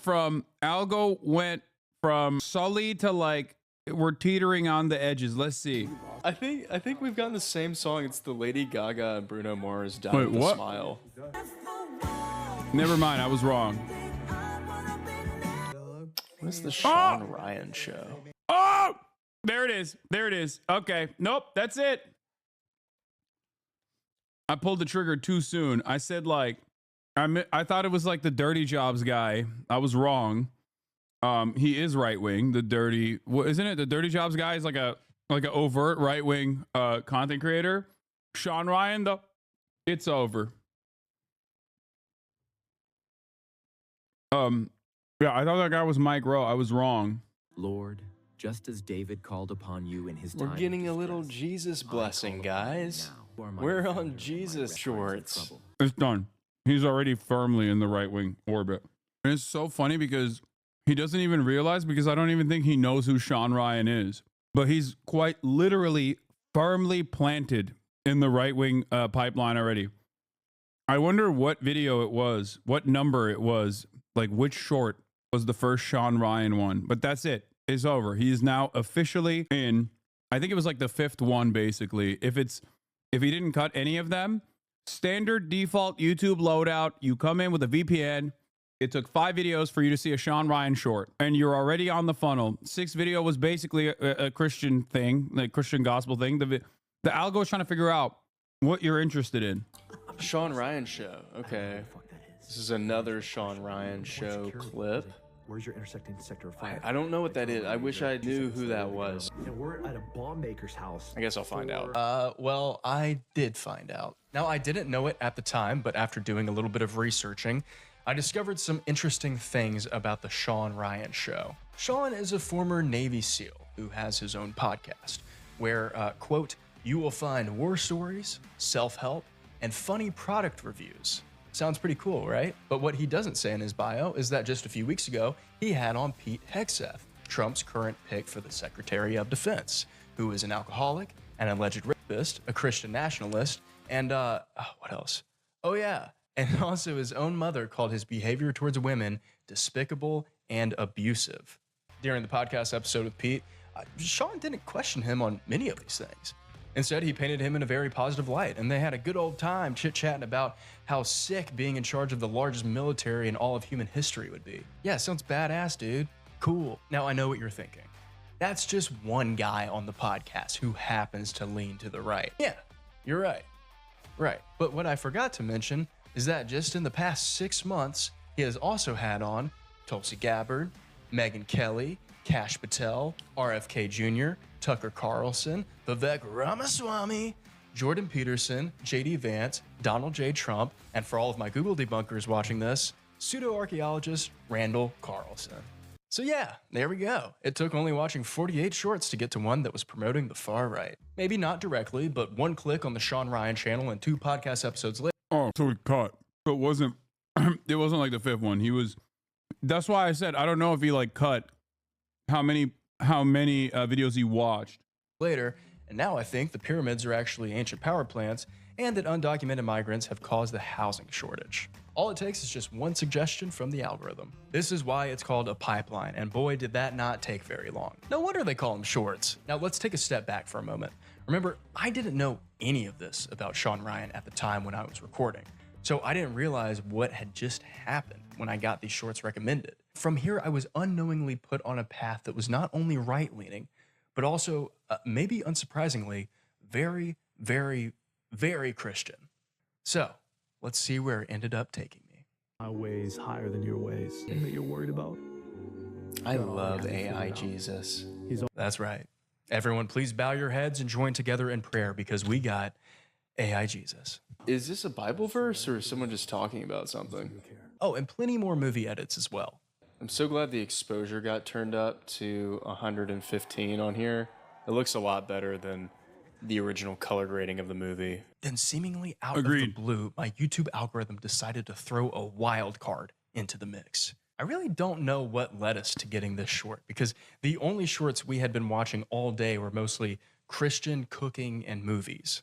But just like the God that I was introduced to through my Christian shorts, the YouTube algorithm must work in very mysterious ways. Because check out what I got next. I've been accused of faking the before and after photos of this. I mean, what's your profit margin, Ms. Kirkpatrick? It's circa 50%. Mr. Josh Hawley. Guys, Josh Hawley is a Republican senator who's like super crazy right. I've only been doing this for a day. Yeah, except this is this is pro Josh Hawley propaganda, but I think it's the algorithm is trying to figure out. The algorithm here is trying to figure out if you're like what kind of right winger you are, I guess maybe, or what kind of politics you're into.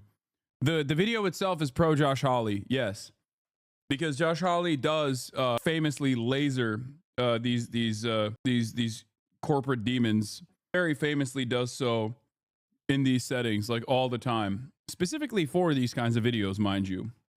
I've only watched like less than 120 shorts. Now, if there's one thing I know for sure after doing this experiment twice with both long form and short form, is that the YouTube algorithm loves this young senator from Missouri. If you make a brand new YouTube account right now, you will be introduced to Josh Hawley at some point in your journey. I'm all for, cracking down on Visa, MasterCard profit margins too. Like this is not something I disagree with, but it is interesting that it's this YouTube channel is showing the section where Josh Hawley is pressing them. It's highlighting Josh Hawley. It's not highlighting the hearing. While we weren't on the far right side of YouTube Shorts yet, I knew that this clip could be the catalyst that would take us there. Alt-right pipeline, here we come. What is this?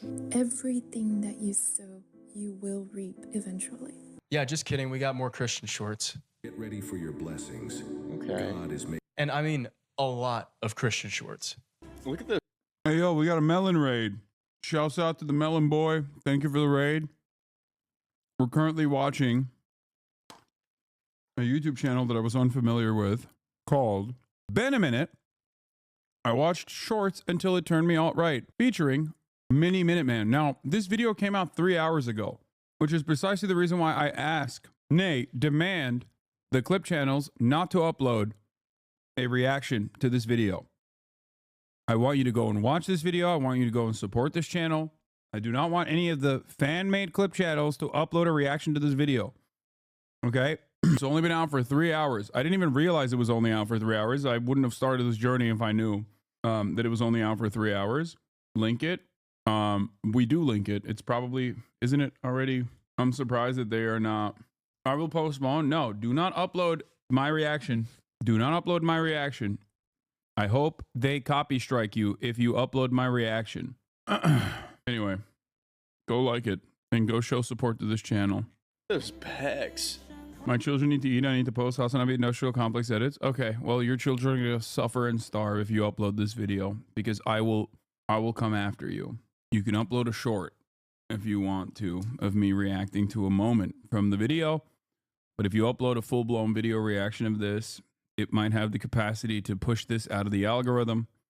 It's something that we've experimented with, and if you do that, I will nuke you. The vicious capitalist finally reveals himself. It's funny that you're saying that, because these aren't even channels that I control.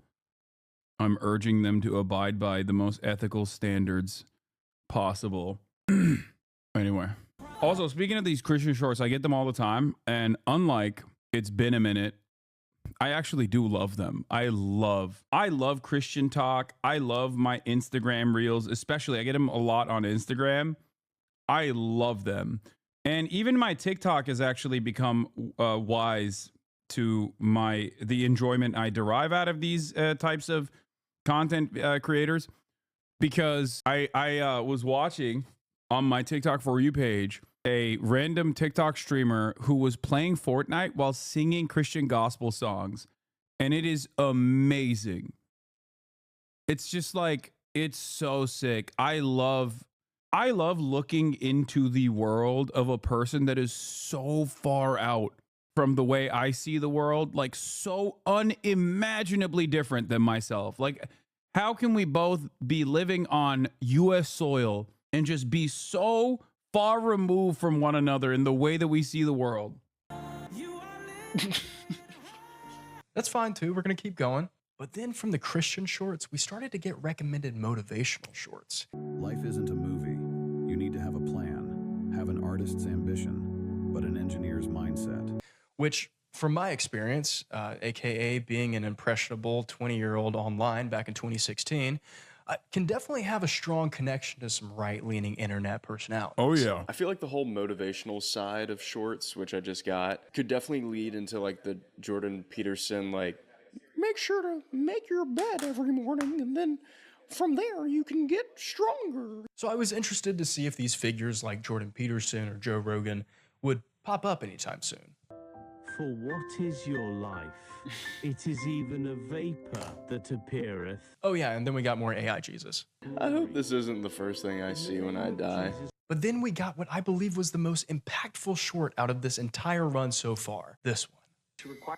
What really killed me was last Christmas, we canceled a song that was written in the 1940s called Baby It's Cold Outside. People were triggered by that song. Radio stations wouldn't play it. They said it had toxic masculinity in it, and they said that the lyrics had suggestions of male sexual aggression, which is fine if you feel. Are we getting some right-leaning the number comedy? one song in this nation for over 2 months was entitled "Wet." Ladies and gentlemen, Oh my God. I really can't stay, baby, it's cold outside. I gotta go away, baby, it's cold outside. This evening has been so very nice. With some wet. Bring a bucket and a mop for this wet. This is like the same argument that Ben Shapiro had about this song. You know what's really funny about this is that, like, yeah, I don't personally care about is cold outside. I don't care about like banning it or whatever, but it is objectively a song about a dude who's like, yeah, you can't leave. I know you want to, but you can't leave, and we're gonna bone. Okay, that's date rape or rape, right? It's just like you're trying desperately to, manipulate someone into not doing what they want to do. Okay, holy lib. I'm saying that, like, it is a song about coercing a woman. Okay, it's a little sex pesty. Okay, it's like it's a little pressury. And I'm saying this as someone who like still doesn't care about banning the song. I don't give a shit. Like, don't ban the song. Who cares? I mean, dude, let me tell you. Okay, if you think that the Baby It's Cold Outside song if you think that is coercy, listen to any rock song from 60s onward. Okay, I'm just saying. It's technically tame in comparison to like 90% of rock music, where all of the musicians are talking and fantasizing about having sex with minors. Okay, so ultimately I don't care for that reason, but I do think that it's funny that these guys turn around and say, and these people are talking about wet ass pussy. It's like, dude, the wet ass pussy part of the song is quite literally the opposite of the Baby It's Cold Outside song, where there is like a person, there's no implication of like a lack of consent or anything like that in the song. As if anything, it's an enthusiasm being demonstrated. So it's not, these two songs are not in the same category because there's like an implication of sexual conduct occurring. It's just one has an implication of sexual misconduct, the other one does not. One is a song about direct enthusiastic consent, if anything, from the perspective of a woman. The other song is the man being like, nah, you can't leave, lady. Like, how are you mad about wet ass P word? Once again, conservatives famously demonstrating that they care infinitely more about words. Okay, they care more about like meanie bobini curse words or something like that than they do about like, consent. It's awesome. Reading the lyrics, talking about how offensive it is. Now, I apologize for not letting you watch the entire joke. I know it's really f***ing hilarious, but we have more important things to get to. Because my theory of this joke being related to Ben Shapiro was right on the money. Because this is what we got only 2 shorts later. You book your next stay on MendonStays.com. 3 years ago, a lot of... You will get your chance to reply, let me finish. Should be no deal in the first place. Hold on. I listened to your whole bullshit history for like 5 minutes here. So at least let me respond to it. Your entire claim is that the Arabs did not reject peace, and then in your own disquisition, I got Ben Shapiro, day 2. I'm like 140 shorts in. The account is called Woke to Unwoke. After that, they rejected. This is right-leaning. This is a right-leaning short. Now, from here, I could tell that my shorts feed had pretty much completed the curation process, meaning that I would really only get shorts that fell into one of 5 categories. Cooking. I'm curious, like, how the phone... No, he didn't skip anything. You're wrong. He watched every single short from start to finish. He said it in the beginning. No, he didn't skip that last one, man. It ended. Or camera is like connected to their head, maybe? Sick movie edits. Another movie clip edited to music. AI voiced folk stories. Some water into a stone bowl. These stories are so boring. The gray wolf immediately bared its sharp teeth. More Christian content. He will not leave you or forsake you. Do not fear or be dismayed. And more right-leaning shorts. Trump is the definition of standing on business. What's the message to Iran? Don't. As President Biden said, just... Daily Dose of Masculinity, 488,000 likes. Trump is the definition of standing on business. That's amazing. He is my goat of standing on business. I love him. Love Trump because he is the goat of standing on business. It's great, dude. This is it. This is it, baby. Now, I'm also interested in like why this happens, because is it simply YouTube, putting their finger on the scale? Is it simply that?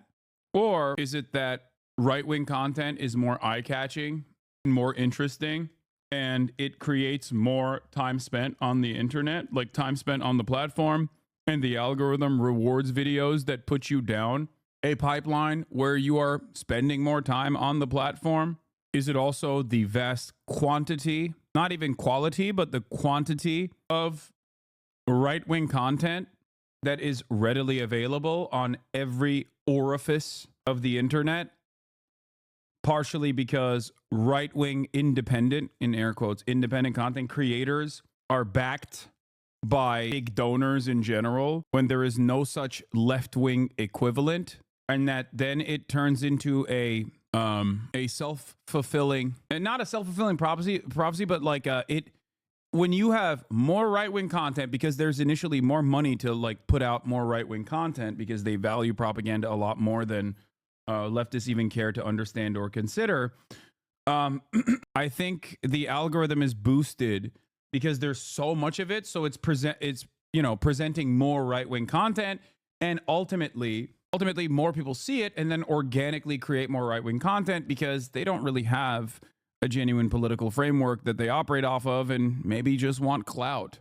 I think it's a money thing. It's been proven that more people interact with stuff they get upset by, they comment more, see more in general, and just interact more. Yeah, I think so. Why do you think leftists do not care about propaganda? I think there are structural hurdles against leftists who might even care about propaganda.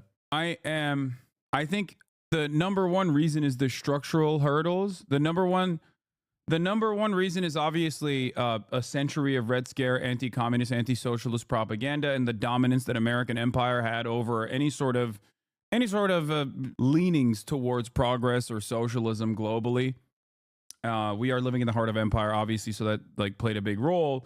But most importantly, start with not calling it propaganda. No, it doesn't matter. It doesn't matter. Stop. Leftists aren't cool enough. Time to up the score. More leftist reactionary channel, bro. Okay, leftists aren't cool enough is so funny to say. The guy who made a channel called Daily Dose of Masculinity, now that guy is cool. No, it's not about being cool at all. Listen to me. Right-wingers value people like Ben Shapiro because they understand that people like Ben Shapiro move the public's interest away from any sort of class consciousness and class war that would undermine their position in society and harm their bottom lines through unionization or maybe even full-scale revolutionary sentiment. Okay? Understand that. So it's much easier to keep people angry at one another rather than angry at who's actually harming them. This is the reason why they spend a good deal of money pumping channels like the Daily Wire. And there is no such equivalent on the left. Why is there no such equivalent on the left? Because why would anyone who has concentrated wealth in their hands work to undermine the very same system that has allowed them this tremendous bounty. There are no leftist billionaires. That's not a real concept. It doesn't exist, of course. And even if there was a leftist billionaire, they would not be able to go against single-handedly the endless faucet of millionaires and billionaires that have designed this system or take advantage of the system because they've succeeded within this system. It just doesn't make sense. There's also additional problems with left-wing commentary. Obviously, one of the biggest ones is that it is much easier to lean on pre-existing social harms, social constructs, okay? Just lean on them and then present them as common sense. Of course, we have to have police.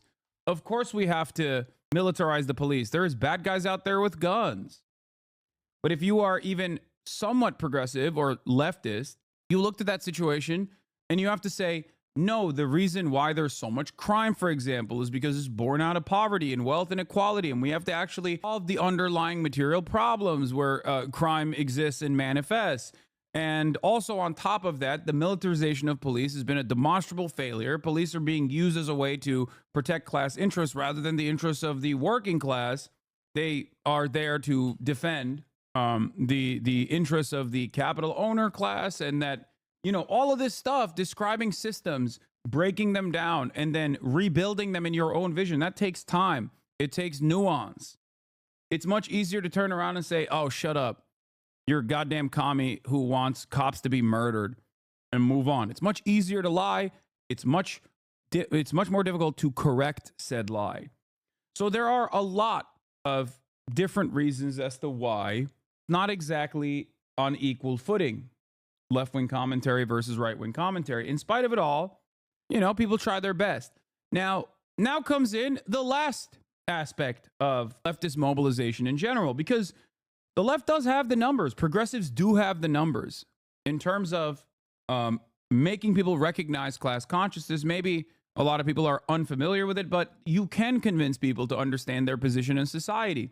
The issue, however, is that in spite of the faucet of right-wing commentary backed by billionaires that fund and facilitate this kind of propaganda, there's also the left's tendency to kill one another, to constantly engage in sectarian infighting, to constantly turn marginal differences in opinion into the most consequential problems that anyone has ever seen.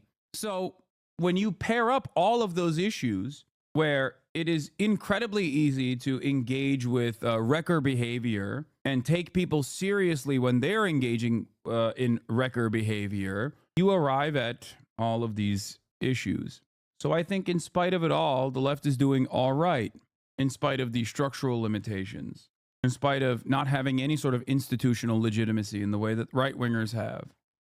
The left is doing their best, even if the left has a tendency to get in the way of the left doing their best. Don't. Exactly. One word. Pretty straightforward. I'm gonna bomb the shit out of them. In order to protect its students. Ben Shapiro roast Caitlyn Jenner. Isn't Caitlyn Jenner on the right Look now? at me. Yeah, yeah, exactly. So how is that getting to us? Radio. And where's? Are you kidding me? Yeah, I'd say we were on the right side of shorts. Oh, and the brain rot had completely overtaken me at this point. Oh my God, I can't believe they got Big Justice. Boom! I don't want to bore you and make you watch 250 more shorts with me, because we actually have some more important things to get to. And I promise you, you're not missing anything. It was just more movies, recipes, right-wingers, and of course, AI Jesus. Actually, mostly AI Jesus. That I am stronger in you, that your joy is my strength. So after feeling blessed as hell and knowing that we had been recommended a decent amount of political shorts, I was curious to see just how much of the past 10 hours and 28 minutes of doom scrolling leaned to the right. So out of the 500 shorts that I watched, 21 of them were political or political adjacent. If you're really good at quick math, you'll know that that makes up only 4% of the total amount of shorts that I watched. So one thing we've learned from this experiment so far is that if you're a new user on YouTube Shorts and you watch every single short all the way through, politics will get recommended, but it won't be a major part of your shorts journey. And remember, this is only the case if you watch every single short in its entirety. Obviously, if you engage with certain shorts more than others, you'll get recommended more of the ones that are similar to the shorts that you found engaging. Well, to the algorithm, I found all of them engaging. However, out of those 21 political shorts, 2 of them lean to the left and 19 of them to the right. It took watching only 48 shorts for the algorithm to recommend a far-right figure, and 109 shorts to get recommended something directly political, and that short just happened to be right-leaning. Shout out to Senator Josh Hawley.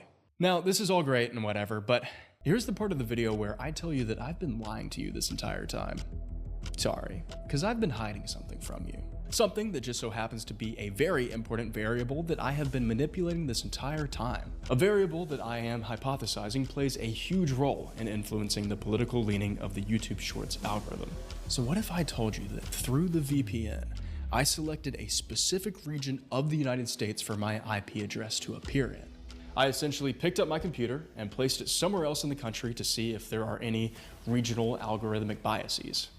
Regional algorithmic biases. So this whole time, we've actually only been in one geographic region, and that region is Atlanta, Georgia. Despite the fact that Georgia flipped blue back in 2020, this area is fairly right-leaning. Atlanta might not be, but the surrounding counties are. Trust me, I used to live in Atlanta. It's a very, very blue city, but if you drive like 45 minutes outside the metro in any direction, things change very fast. So doing this experiment only once and in only one region of the country just doesn't give us the full picture, and it definitely doesn't answer the question of if the YouTube Shorts algorithm has a political bias. And because I'm a real journalist, oh wait, hold up. And because I'm a real journalist and not just some random guy who decided to make a YouTube video, I'm gonna be running this whole thing back again.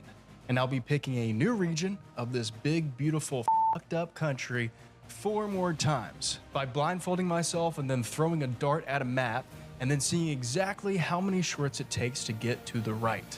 Think of this as the first YouTube Short alt-right regional speed run. Who knows, we might wind up in a city near you. So let's find out if the algorithm I like that there's no, I want to know if there's any leftist content on that short. changes to fit the majority of a political view of a certain region, or maybe it's just the same across the entire country. Spoiler alert, it's not. I hope you brought some snacks and some good tunes because we're about to go on a little alt-right road trip. Okay. Okay. All right, we got Atlanta out of the way. So let's see where we wind up next. All right, what's the closest city to that? Either San Antonio or Houston. I guess we're going to Houston. Hell yeah, brother. Now, for the sake of time, what I'll be doing in each one of these locations is summarizing the different genres that we got in our shorts feed. And then I'll be stopping the run as soon as we get recommended a right-leaning short. We'll record how many shorts it took to get there. At the end, we'll see what region of the country led us to the far right the quickest, algorithmically speaking. All right, let's go. So Houston mainly consisted of 3 different things. The military. C-130 pilots are the coolest dudes on the planet, all right? I was Military. called the Ugly Baby. That's Getting actually into Okay, this is already stop the steal. I mean, you already got there. Like, that's it. Done. One and done, baby. You know, that's where the video should have stopped. When you got patriotic music with a guy talking about like C-130 gunner, C-130 guns, like, what do you think? What kind of politics do you think these guys are demonstrating? military shorts. Only C-130 ever get a Purple Heart. Animals. I just took the DNA test, turns out I'm 100% stinky. And specifically, parrots/birds. Officer Gibby, are you the police? I don't know if Houston has a big military base right next to an aviary or something, but according to Shorts, that's all you guys like. Oh, and I almost forgot, more AI Jesus. I have already borne the greatest burden for you on the cross. You are not forgotten, and you are not forsaken, even in your darkest moments. Well, after watching exactly 87 shorts of parakeets, prayers, and paratroopers, the algorithm blessed me with this. This is why Donald Trump is gangster. We boarded Air Force One, complete and total darkness, in the pitch black of night. Hashtag Joe Rogan, hashtag Joe Rogan Experience, hashtag Iraq, hashtag Trump 2024, hashtag Trump rally, hashtag war. Houston, we have a problem. Because it took you 88 shorts to give me something on the right. That was 21 shorts faster than Atlanta. We're off to a hot start. Houston, you are in first place. Or last, depending on how you interpret this whole thing. All right, here we go.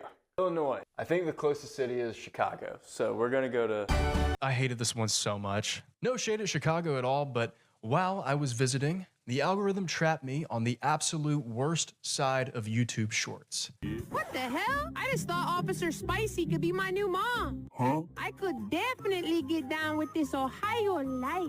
Gen Alpha Shorts. This was quite literally all that I got. Ooh, like and subscribe if I should give Daniel this miracle potion. You don't have Robux? Then click the link in my bio. I guess everyone in Chicago was born after 2010 because all I saw were kid shorts, Gen Alpha. Is this the nightmarish nonsense that children are watching online? I think that's it. I'm officially old. I've gone to the beach that makes you old. I now understand how my parents must have felt when I was first making my foray into the online spheres. So the boomers get fed AI Jesus slop, and the Generation Alpha gets fed Robux and, you know, Mario Peach AI generated slop. Are millennials and Zoomers the only generation that doesn't like AI art across the board? Are we just kind of like sandwiched in between generations that love AI? Because I hate it. There's something about AI art that I just despise. My mom, on the other hand, an art PhD, okay? This woman, not calling her out, teaches art at a collegiate level, okay? And she is constantly looking at AI art, and I'm like, Mom, scroll past it. The algorithm keeps feeding it to you. And she keeps telling me it's cute, so she doesn't care. And I am truly worried. I've noticed it. The first time I clocked it, I was like, that is crazy. She's an art history teacher, yes. Now, I have noticed that the only people that have any sort of anger towards AI art are usually from the millennial generation. But maybe I'm wrong. Maybe I'm biased. Maybe people in the millennial and the Zoomer generations also love AI art as well. But older people broadly love AI art. They don't understand it. They think it's real. They get freaked out by it. Or even if they recognize it, they still enjoy consuming it. And it seems like Zoomers, maybe not Zoomers, sorry, but Generation Alpha does too. So I think Zoomers and millennials are born too late to enjoy AI art and born too young to enjoy AI art. Born, you know, just at the right time to hate AI art, being surrounded by people who love AI art. Anyway, boomers like it in a way you only can if you aren't threatened by AI. Zoomers, I feel like, not Zoomers, Generation Alpha thinks it's normal because it's all they've seen. And boomers don't mind it because they think it's real. Memes and the pets, like cats and dogs. Now, I had been here before last time I did this with the other video. Fishy here, fishy, fishy, fishy. So I knew that I was probably going to be trapped here for all of eternity and was never going to be recommended anything remotely political. Gen Alpha can't even vote yet. Why would they be getting shorts that were left or right-leaning? Did you vote for Camellia in the elections? If you did, you lose 10,000 Riz. But if you voted for Trump, you get plus 1 million Riz. He has so much aura. Comment who you voted to for a bonus 700 Riz. If you don't comment, sorry, but you lose all your Riz points. Oh. Well, never mind. Are you joking? I'm sorry, what? What did I just watch? What? Dear leader, President of the People's Republic of China, the General Secretary of the Communist Party of China, please, sir, in the words of the famous Donald Trump save me guy that was caught in a car in a unique moment, Xi, save me. We want your firewall. Please bring about the great firewall of China, sir. Dear leader, sir, you must save us. Send the Dongfeng 41 directly to me. When I grew up in the church, they love brainwashing kids, thinking conservatives are cool. My kid is 12. Her right-wing father constantly pestered her during the election about who she would have voted for if she was old enough. They're all crazy. She watches you and calls herself a leftist, so she likes to trigger him. Nice. Groove shamed us for voting for Kamala. Here I thought that we were just gonna be stuck on the kids' shorts and never actually get to anything political. And here we are with Gru telling us how to vote or how we should have voted. Donald Trump is just to have more Riz points. Donald Trump is the Rizzler and the Riz God. This is crazy. Donald Trump has good Riz and Giga Chad jawline. Trump 2024. Well, Chicago, all thanks to Gru and his Riz quiz, you lasted 98 shorts. Slightly longer than Houston, but not by much. I want this new iPhone so I can subscribe to VuxBucks for free Bobucks. I am genuinely terrified for this next generation. Okay, that sucked. All right, let's see where we go next. Okay, here we go. Like, I need to understand something. That video, including all of the Robux, Bobucks videos, imply that there are grown men, okay, who have lived long lives, long into adulthood, who have chosen to think, what can I get children to watch, sat around a computer, fired up the AI generator, and decided this is what I will make for children. To me, that is danger, okay? That is dangerous. That is so dangerous. I feel like that person should go to jail, okay? Oh my God. San Francisco, home of the Oakland Raiders. They're in Las Vegas now. Okay, well, hello, San Francisco. Well, according to Republican lore, San Francisco was the birthplace of the first gay, and it's pretty much seen as the ground zero for the modern liberal. Yeah, it's true. That's where homosexuality was invented. But hey, I'm sure there's some conservative holdouts in the Bay Area, so we could end up getting some right-leaning content, but I have a feeling it's gonna take a long time. Now, funny enough, the main categories of shorts we were getting in San Francisco consisted of comedy sketches. I just made the rabbit disappear. Whoa. I found it. Ma! What the hell? Animals, of course, and a lot of science shorts. Nice day. Hey, Vsauce. Michael here. So far, this was the least offensive and most wholesome YouTube Shorts algorithm I had seen so far. Things were very family friendly.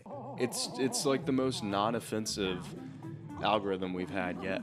Unless science pisses you off, which I know it does for some people. But don't worry, I still got some. Say it with me. AI Jesus. What is it? Is it like self-selecting? Is that what it is?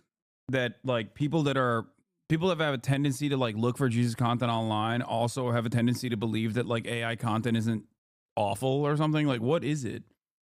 Because like AI Jesus, so AI slop creators have basically got this down to a science. That's why you see so much of this on Facebook, especially, where it's completely out of control. Where you'll see all these like crazy photos of AI made like Despicable Me, AI Jesus, AI Christianity, and it's really interesting because the Facebook algorithm, like these are the there are basically slop shops that scour the algorithm to look at like what people are responding to and then serially produce whatever people are responding to. They just like mash it together, and it tracks with what he's seeing as well. It's like usually animals being saved and then something Jesus related. So Facebook AI will basically mash all of that together. Oh, there it is. Look, Jesus inspires. 10 unknown facts about hashtag BMW founding in history. And it's like seemingly Jesus as a Korean soldier who's like carrying a woman. Then the helicopter, they're like being carried out of a flood. The woman has no head, but is like could be and has no hands either. Anyway, this is the type of crazy stuff that is like generated out of just pure AI algorithmic trackers. Okay, they look at like whatever is popping on the algo and then they just like mishmash it together. And they produce this in like seconds. It's not like there's a lot of forethought or afterthought or any thought really dedicated to this. This kind of slop is popping on Facebook. It's all over Facebook. Anyway, and I've always wondered like what it is. Okay, what is it? Is it just that like older people love Jesus or just like religious figures or something? And they are way more inclined to appreciate this or spend a lot of time on the website? Like, what is it? My mom literally posted an AI Jesus birth, the AI Angel and Shepherds. I did not engage her over it. I did. When I see my mom looking at AI stuff, I immediately try to get her to stop. And I try to get her to train her algorithm to not show her that. And all it takes is one AI thing for you to like spend any time on. You can do this on your own. If you ever see anything AI generated on your Instagram feed, if you spend any time on it, it will immediately put you on a totally separate algo where you're just only being served AI content. That's what's really interesting about it too, is just like the algorithm knows if you are interested in AI stuff. They'll test the waters. They'll give you something. If you've been on TikTok long enough, you know that like all of these other platforms are basically stealing from the For You page algorithm. You know what it's like when you're like getting a certain type of video and then out of nowhere, you get like a random video. That's when the algorithm is testing you. In my circumstance, testing my faith. Okay, a faith. Where, you know, it'll put a sexy lady in front of me, right? And it's just like, how will he respond? Will he quickly, bah, go, ah, and then pull the trigger? Or will he sit there and watch? Will he watch over and over again the sexy lady? Will he click on the sexy lady's profile and look at the sexy lady's other videos? Will he do all of that?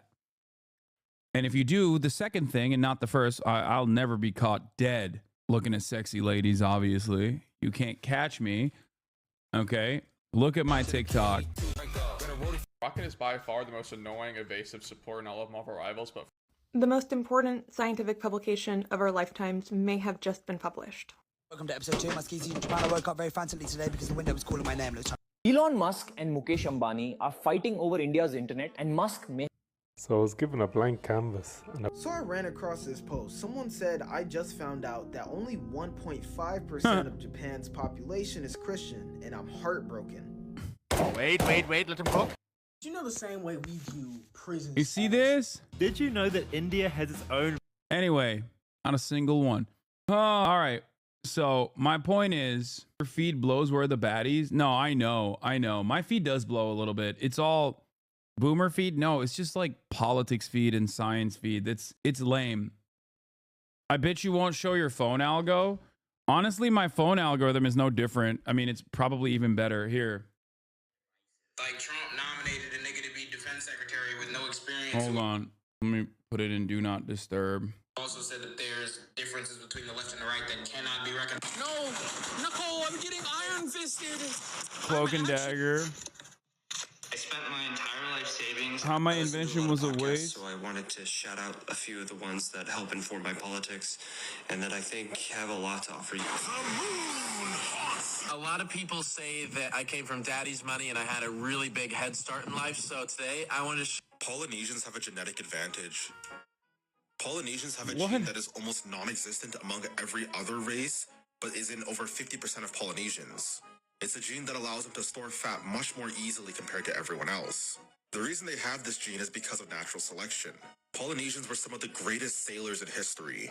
They colonized most of the islands in the Pacific Ocean. So my neighbor has this old Japanese mini truck just sit. I didn't know you had that kind of speed. How'd you do it? I don't know. I just... Admiring Cole's majestic face card, and then remember he does street interviews and makes e-boy music. As you all know, I don't know who needs to hear this right now, but maybe it's not the male loneliness epidemic. Maybe you just idolize fucking losers. And here we go. Now, it's not slipping out as... 30 years ago, a BBC TV show predicted what life would be like in 2025. Although it got... Anyway, so it's that, okay? Just go on TikTok. No, I wanted to show my phone algorithm, which is more in tune with what I look at. I wanted to show you my phone algorithm, which is what is more in tune with what I look at than my desktop algorithm. TikTok desktop algo is not good. So the point is, I don't have anything cool on my algo, and I want to change it. How do I change it? Chat, how do I change my algorithm? I want to see more dance videos and fun stuff. I have no idea what's going on in the world. All of my algorithm, it's all weird stuff that is just politics and science related. And then also Marvel Rivals. I don't like that. I don't want to reset the cache though, because I feel like it's good. Like I feel like I've spent so much time on TikTok that it knows me. It knows me better than anyone else. Become a cooler person and the algo will change, I guess. Anyway, let's continue. You know what they say. In this world, nothing can be said to be certain, except death, taxes, and AI Jesus. Of your powerful presence in everything I do, wherever I go. Well, after... Do you lie about anything in your life? Wait, what? No, what are you talking about? Scrolling for 7 straight hours, I had watched, again, in their entirety, over 250 shorts, and I had not gotten one thing that was even remotely political. I could have kept going, but I was sure that my feed was not leaning into politics and would probably never get there. I'm never gonna get anything political. So, good job, San Francisco. Not only do you guys not get far-right shorts, but you also just don't get any political shorts at all. Honestly, sounds kind of nice. Okay, where is our last spot to finish this whole thing off going to be? All right, last one. Here we go. Oh, God. Okay. New York.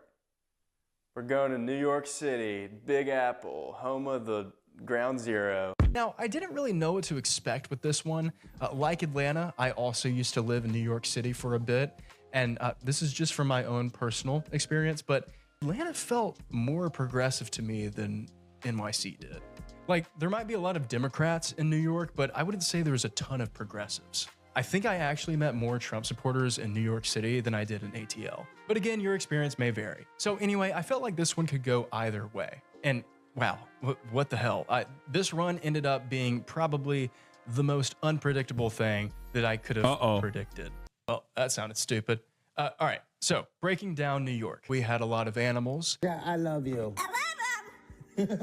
A lot of Jesus. Show your faith by typing amen in the comments. Actually, the most Jesus we've had so far. If you love me, stay for 20 seconds. If you believe in the transforming power of Jesus Christ, Christ's transforming power. It's so funny because like this stuff, here's the thing. This stuff doesn't work. It's not like people are more religious or more Christian than they ever have been. It genuinely doesn't work.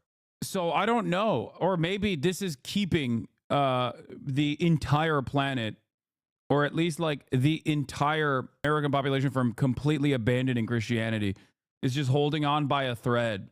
2.2K views and 300 comments. No, that's 2.2K likes, not views. And I don't know if people think seeing Jesus is in a stain or a toast is a religious experience. Maybe a machine creating Jesus is also kind of magical. Also, for old people, it might genuinely partially just be bad sight. It's not trying to convert them. It's trying to get engagement from the boomers. I think it's designed to just annoy atheists. No, it's all engagement bait. It's literally gaming the algorithm through creating videos and finding out what creates a higher likelihood of people writing stuff under your comments. That's why Jesus is always talking about please write an amen in the chat. Do you not understand what it is? This isn't like designed to propagandize Christianity to an audience. It's more so that there's a captive market for people who are dumb and susceptible to this sort of thing that will type amen in the comments, and that basically boosts the video's likelihood of being shown to random people and just more people in general in order to generate revenue for the creator. It's not a genuine effort towards evangelism. They're just trying to get views. My mom would fall for this. Yeah. I just don't understand. Like, I guess I kind of answered my own question. Like, why is this not causing people to become more Christian? I guess this is the reason, because it's not intended to make people more Christian. It's just intended to get people to respond to it. So it boosts itself in the algorithm, generating more revenue for the person who created the AI slop. But I guess all this shows us is that there are, like, if you have a higher likelihood of seeking out Christian related content, you have an infinitely higher likelihood. You are more susceptible. You are more susceptible to responding to slop like this. Talking to me. And over and over and over again, we heard a song. The same song that we heard all the way back on the 5th short we watched in Atlanta, Die With a Smile, by Bruno Mars and Lady Gaga. I feel like I've seen this movie at least 70 times.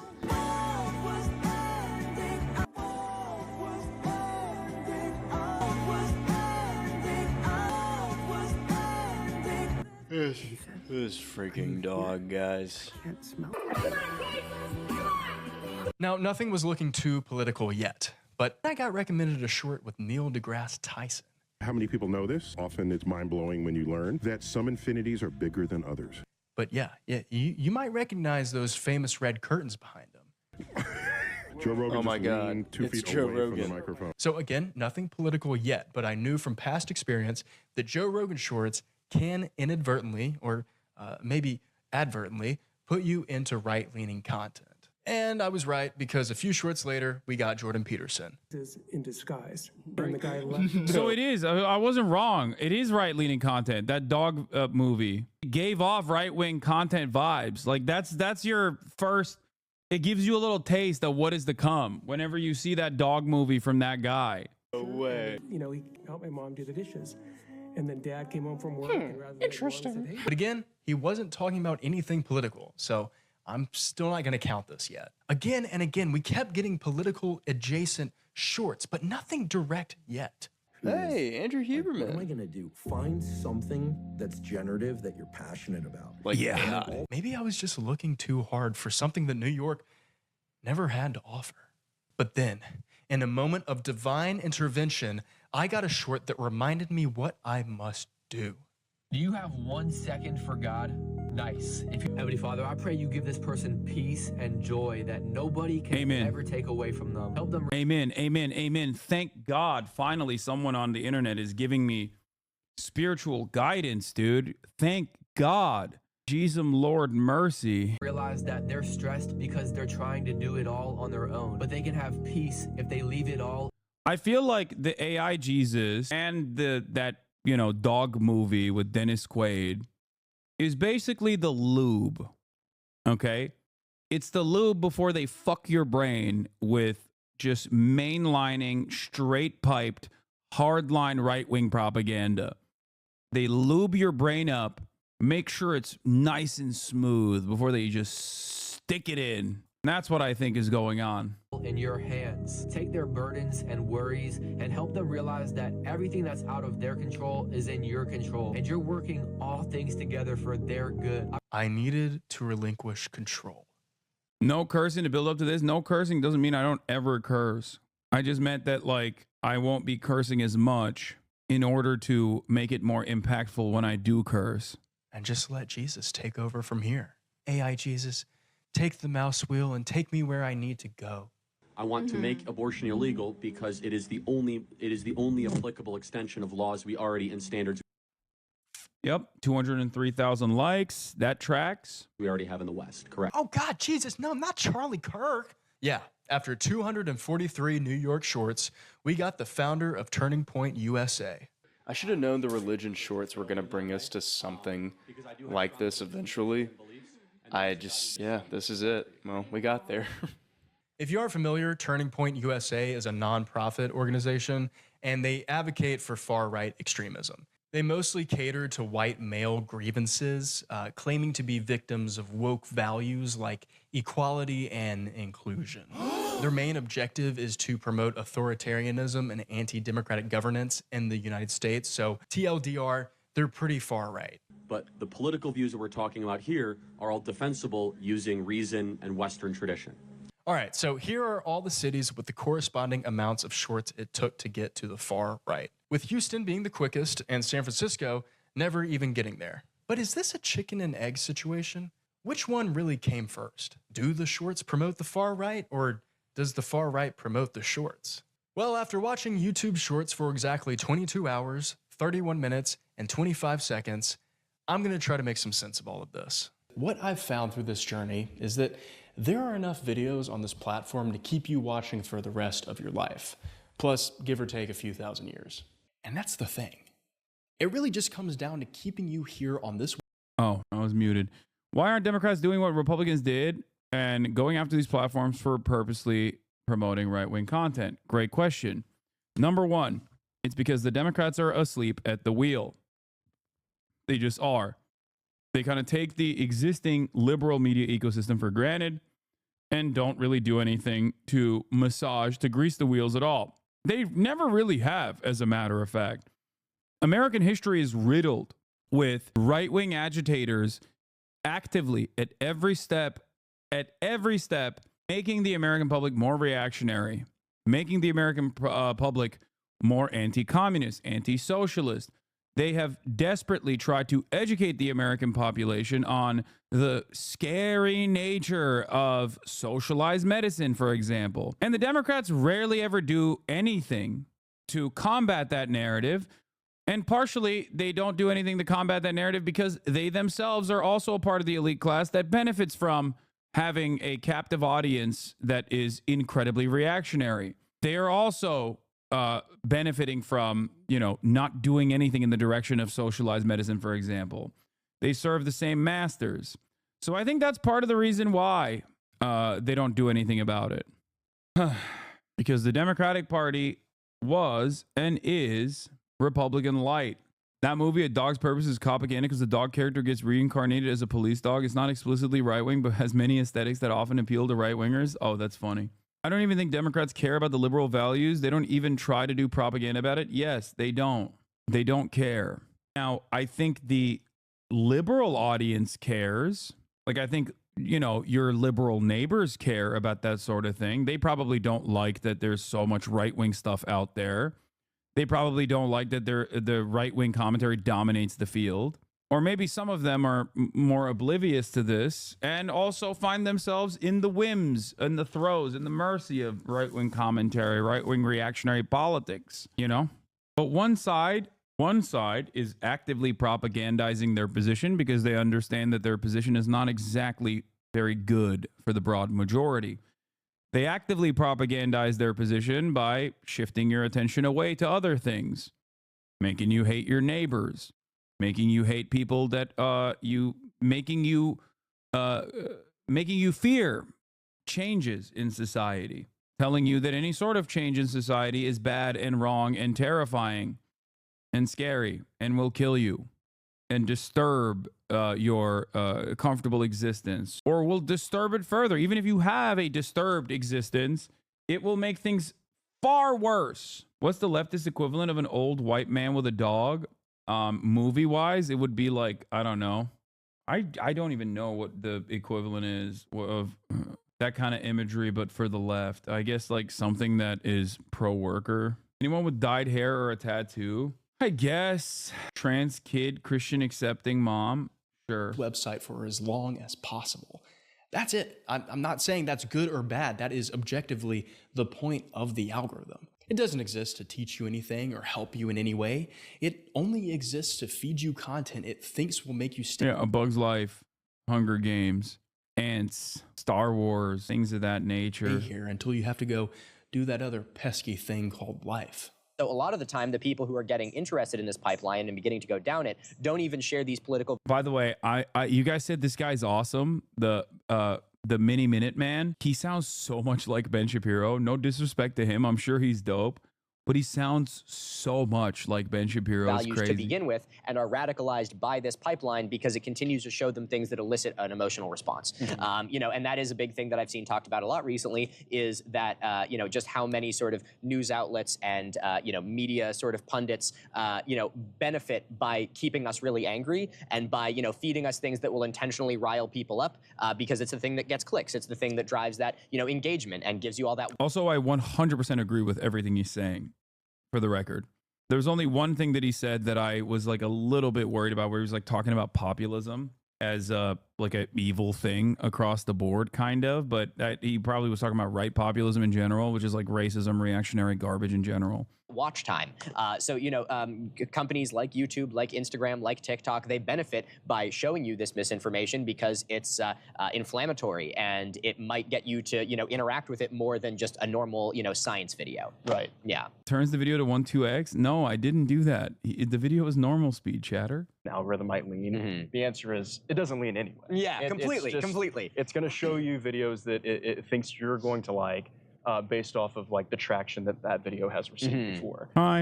And inflammatory content gets more views than non-inflammatory. So I believe that a lot of people who fall down these far-right pipelines all go through a very similar experience. It starts with a genuine curiosity to understand the world around us.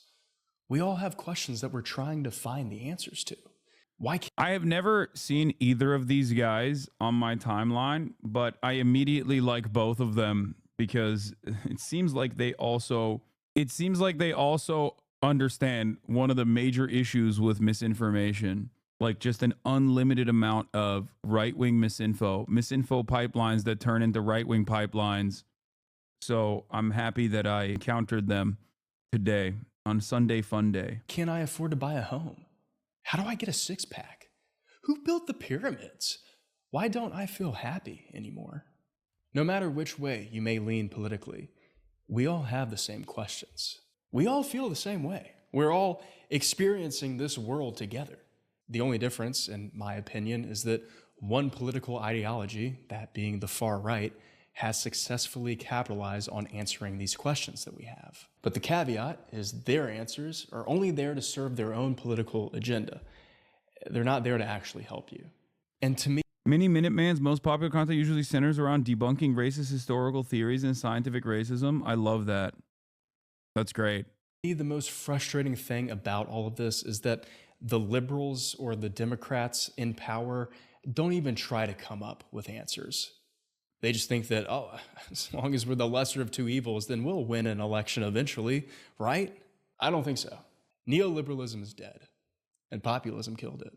And from a purely social media perspective, populist rhetoric algorithmically performs a lot better than rhetoric promoting the elitist status quo of the so-called. I wouldn't say neoliberalism is promoting the elitist status quo, I guess to a certain degree though, because like neoliberalism is also in many ways, depending on what you are talking about, when you talk about like populism, okay?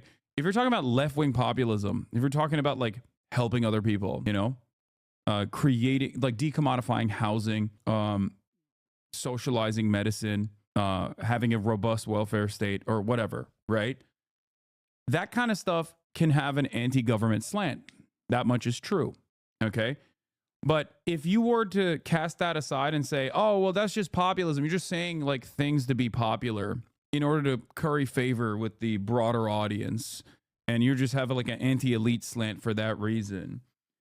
I think that is also a thought-terminating attitude to have, especially when you then turn around and assume that neoliberalism has its foundations like firmly rooted within the way things actually are, and has a genuine investment in uplifting the truth, when it doesn't. It in and of itself is the current hegemonic ideology that dominates the globe. And it is obviously a different version of capitalism. It's basically, you know, pro-corporate capitalism. Even if there is market interference, it doesn't matter as long as it's done at the behest of companies. Then it's good, because ultimately companies controlling the marketplace is infinitely better than the government controlling it. And this is a reductive way to approach it, but basically, my point is there's a good deal of time and investment, direct investment, to uplift this kind of ideal and present it as though it is the norm, and cast aside any sort of alternative ways of thinking about the world and the economic organization that we exist under. And that's the reason why I'm also always skeptical of think tanks and not immediately receptive to whatever an academic from a particular think tank has brought forth as though it is the truth. Because there is a litany of right-wing think tanks, for example, that, in my opinion, churn out the exact same kind of garbage that they present as the objective truth through neutral language, through academic language. This is crazy. Hey, chat. Hey, it's been a minute. Is this actually his account? Svetlana kind of bad, not gonna lie. What do you think the running narrative from the Dems will be November when Biden loses in a landslide? Vehemently. That's Charlie Sheen. Ah, yes, South Carolina, the only state with black people. Shut up. Happy birthday, brother. I hate his voice. Is this actually him? I can't tell if this is actually him, but this is a very good video. I really liked it. If it is actually you. This is the first time I've watched one of your videos, and it's very good. I don't think Milo is on Twitch. Lol. Yeah, that's me. But yeah, my point is there is a lot of time and a lot of investment in academia as well that basically works to justify our current neoliberal institutions, our neoliberal ways of existence. Thanks for watching. I've been a huge fan for a while. This is a great video, man.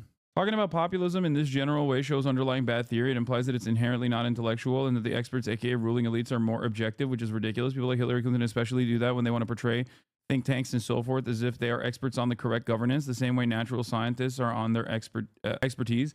So that is something that I also get frustrated by, because like I also go through the academic literature on a lot of this stuff whenever I talk about things. But having said that, there are there's a good deal of think tanks. Like, I mean, the Manhattan Institute is a good example, right? The American Enterprise Institute, the Heritage Foundation, even Brookings Institute has its own ideological goals, right? Brookings Institute is good for certain things and reliable for certain issues, but then you know, there are always going to be fissures in whatever they're putting out. Anti-populist liberals are always unironic elitists. Exactly. It's something that I think differentiates a person like myself from a person like Destiny. From the outside, it might look like we are on the same side, right? It's like, oh, these guys are always combating right-wing misinformation, which is true. We are. The difference, however, is that I also do not automatically abide by any sort of like academic literature when it's done at the behest of like defending liberal capitalism. Don't know about that, Chief. No, okay, guys, we're not talking about like all the weird nonsensical stuff that Destiny engages in terms of like white people's right to say the N-word, or you know, debating ethical CP, or propping up a litany of different kinds of a litany of different white nationalist neo-Nazis. Okay, that's not what I mean. I'm talking about like to the average person who doesn't pay attention to any of this stuff. They just see him as like the guy, the epic debate lord that destroys right-wingers in the marketplace of ideas. Okay, that's it. Like a normie that sees some YouTube shorts or whatever and goes, ooh, this guy seems cool, he seems smart. Center for American Progress is the prototypic neolib think tank. I wouldn't say they're neoliberal, but they're definitely, I mean, they're liberal capitalist. And at the end of the day, there might be some agreements there, but then there's a whole lot of disagreements there as well.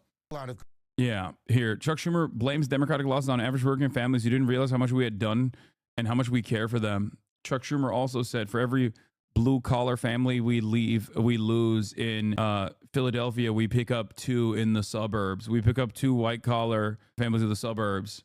And you can make that happen in Ohio, and you can make that happen everywhere. And to a certain degree, even I thought that maybe this was a somewhat successful method. It turns out this past election cycle showed that it was actually a demonstrable failure. Chuck Schumer in 2016. Yeah, no, I know Cap is, they're extremely neoliberal. They took a lot of money to promote Koch brothers projects and work within the American Enterprise Institute. It was helmed by Near Attendant. I know. I'm stating that like out of all of the think tanks, they have also had like they've also hired and had a bunch of like leftist people work for them as well throughout their tenure. But yes, their output ultimately is pro-Democratic Party and yes, neoliberal. Chuck Schumer in 2016, for every blue-collar Democrat we lose in Western Pennsylvania, we will pick up 2 moderate Republicans in the suburbs of Philadelphia, and you can repeat that in Ohio, Illinois, and Wisconsin. Yeah, Hassan, based on this one, chemistry and biology, physics, medicine, etc., have all 99% agreement among experts, or even if there is a disagreement through, you know, new scientific achievements or whatever, people change their consensus on the matter. Whereas economics and all these social sciences are treated as hard sciences by neoliberals, but it's not. And there's always obviously room for contest, room for debate. This short is a pretty good taste of what kind of videos Mini Minuteman does. How do people even think this? Atheists spent years pushing the cringe image on the left only for Jesus to look exactly as Christians always depicted him. Christ is Lord. Oh my God, that's amazing. Templar pilled. He said this is what historical Jesus looked like in a region where virtually no one looked like this at the time. But only historical Jesus was this pasty white guy. Oh, yikes. That's fuck it. I mean, if you want to talk about cringe, I don't think it gets much better than casual religious-based racism from a guy with a AI-generated Crusader helmet profile picture. But what evidence does this, ethnic background specialist have to suggest that Jesus didn't look like a man from the Middle East, but instead looked like a guy that sold you a bad eighth outside of a Grateful Dead concert? This thing, the Shroud of Turin, allegedly Jesus' burial shroud. The interesting thing about the Shroud of Turin is that it only ever appeared in any records in like the mid-1300s, which is a long time after Jesus' death, so that's a little fucking weird. Now, if this guy's using it to back up a claim that is this bold, it must be real, right? No, fucking course not. There is extensive scientific evidence to suggest that the Shroud of Turin is a forgery. Consistently radiocarbon dates the 1300s, and the fabric it's made out of is in a herringbone woven pattern, which didn't even exist at the time of Jesus. So just don't fucking do. Damn, Jesus didn't know what herringbone looked like then? That's kind of a L, dude. That's a L for historic Jesus, bro. Yo, Jesus didn't even know about plaid, dude. Let alone herringbone. You know what I'm saying? Hold this L, Jesus. You were not dripped out. Roman emperors and other white kings / artists would have themselves painted as Jesus. My friend's dad did scholarly research on the Shroud of Turin, can confirm. Milo the History Guy is an awesome video reviewing a history book written in America in the 1850s pre-Civil War and shows all the racist biases in it. Amazing video if you want to watch it. I do want to watch it. I'm digging both of these guys and their content. He did not have that shit on. Yeah, Jesus was not putting that shit on, dude. Why you refrain from talking about how our morals and societal values are partly rooted in Christianity? I don't know, because one, that's wrong. And two, it's especially funny for me, a guy named Hassan who grew up Muslim in a Muslim country, where you're just like, America is a Judeo-Christian country founded on Judeo-Christian values, which, by the way, Judeo was added on later. That's like a post-Israel, not even a post-Israel thing. That's like a post-last 10, 15 years thing. But it's additionally funny to say that, like, not only is this, this is already wrong for the United States of America, but it's also something that happens in even Turkey. This is also entry-level atheism stuff. To be like, how could we have morality and moral values without Christianity? It's just like straightforward entry-level. People before they even go on Reddit r/atheism know how to debunk that. Okay. I personally love when people say stuff like that, because to me, that's just like a self-report where you're basically stating that you would be a horrible serial killer rapist, I guess, if it wasn't for Christianity and a fear of the unknown and a fear of like going to hell. That's odd, man. I don't believe in that stuff, but I'm not doing any of that, Why are you voluntarily admitting to a stadium full of people that you would be a horrible monster if it wasn't for, having your morality rooted within scripture? What's in a history textbook from 1855? Let's take a look. Fuck. Howdy friends, my name is Milo, and today is a cold, snowy night here in New England. It's our first actual snow of the season, which is something that I've been greatly looking forward to. The video begins in 3, okay. Ladies and gentlemen, welcome to Story Time. Why don't we have a look at Goodrich's Comprehensive Geography and History of the Ancient and Modern World from 1855. The illustrations in it are absolutely beautiful. I got my little dual camera set up here. I'm almost pretending to be professional a little bit. The shape of the Earth is that of a globe, ball, or sphere. There's a big difference in saying Western values were molded by Christianity compared to saying there would be no moral values without religion. Okay, but I don't think you want to associate, if you want to defend religion, I think it's probably the worst possible thing you could do to tie it along to what is known as Western values. Western values inherently are, defending chattel slavery, colonialism, mass rapes, the Holocaust, the genocide of the indigenous population. So it's odd thinking that, if you're trying to defend Christianity and you associate Christianity with what you consider as Western values, that can be a really weird way to go about it, especially in a community such as this one, because I feel like, maybe I'm wrong, but Jesus wouldn't abide by any of that stuff, at least as far as I understand. Ironically enough, Al Franken, the now disgraced former Democratic congressperson, Al Franken, had a very funny bit about this called Supply Side Jesus. I highly recommend you check it out. Making fun of the right-wing free market capitalist notion of Jesus. Truly prescient. Very good. sphere. In the early ages of the world, mankind supposed the Earth to be a vast plain, terminating on all sides in a shoreless sea or a region of darkness. Do you think during the Roman Empire they said Greco-Roman values like Americans today say Judeo-Christian values? That's funny. I don't know. I'm so glad that we have stopped thinking about... They're like, the Byzantine were like, the Ottoman do not understand. They do not abide by the Greco-Roman values that we have. They are the empire of darkness, the Turkic hordes. They don't understand. All they know is horseback riding and being on the steppe and living nomadic lifestyle with horse milk. They do not understand our superior Greco-Roman. Oh my God, how did they get their ships directly into... How did they get their ships directly into the canal? The Bosphorus! They're overtaking us! 1453, best year of my life. It's called Istanbul, not Constantinople. Oh no, the Sultan. And he will be forever known as Mehmed the Conqueror. Okay, let's keep going. Stupid shit like that. This idea prevailed until about 400 years ago when the true form of the Earth was ascertained. Good word. SAT points. Though some philosophers seem to have suspected the globular form of the Earth at an earlier date. Go figure. Zones and climates.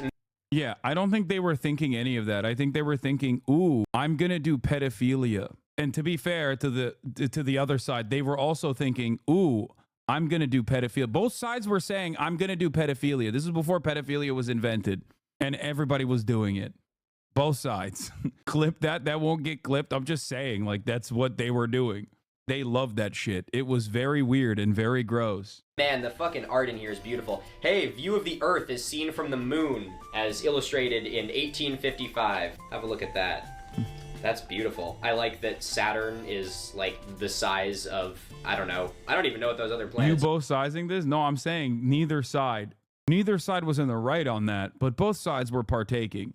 But whatever it is, Saturn is the same size as that guy. That probably isn't good. The various objects of the Earth are divided by natural lists into 3 classes or kingdoms. The mineral, including the soils, rocks, and waters. The vegetable, including trees, plants, and shrubs. And the animal, including all beings which live, feel, and move. Animals are endowed with instincts, which guide them in the pursuit of happiness. But man must reach his maturity and perfection by means of education. Uneducated man is savage. So we can already see where this book is going to tend. You're going to see some, a lot.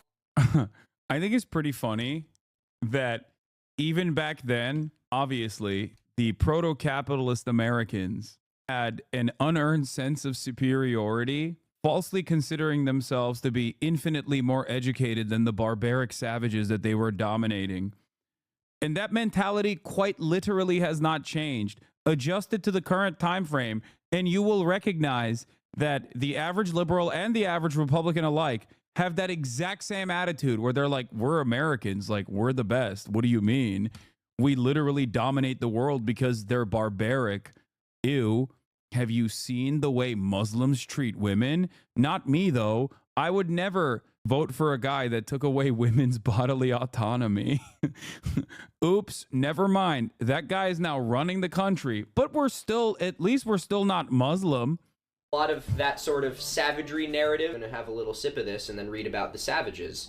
Antiquity of the Earth. By examining the surface of the Earth, geologists have come to the conclusion that the globe on which we live has existed for many thousands of years. So something we're gonna see as we kind of work our way through this book is that obviously there are some scientific principles that they just don't have a very good grasp on. But, you know, as much as it's easy to laugh at that because it's so blatantly outdated, it's a really interesting point to read at because, you know, it illustrates this really interesting time where the traditional European views of, creation are now being challenged by the scientific views of, well, science and fact. Earth prepared for man. Previous to this time, no human beings had existed on Earth. But at last the Earth was fitted and prepared to be the abode of man. Adam and Eve? No fucking way. I love these guys. And now God created Adam and Eve. At this point in time, the history of the human race begins. We are entirely... Yeah, I love the notion of being like, we are obviously the superior beings that are fully equipped with the knowledge of Adam and Eve.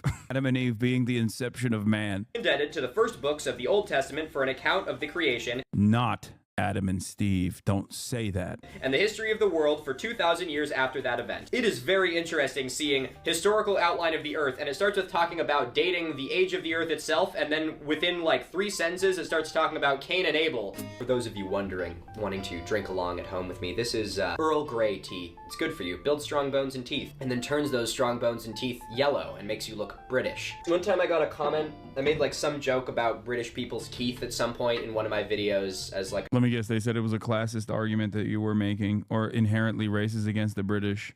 But this kind of racism is considered acceptable racism, which is why it's actually so much worse than anti-black racism, which many people understand is unacceptable, is the type of argument that I hear all the time whenever I do bravophobia. Like an offhanded jab, and someone called me racist for it.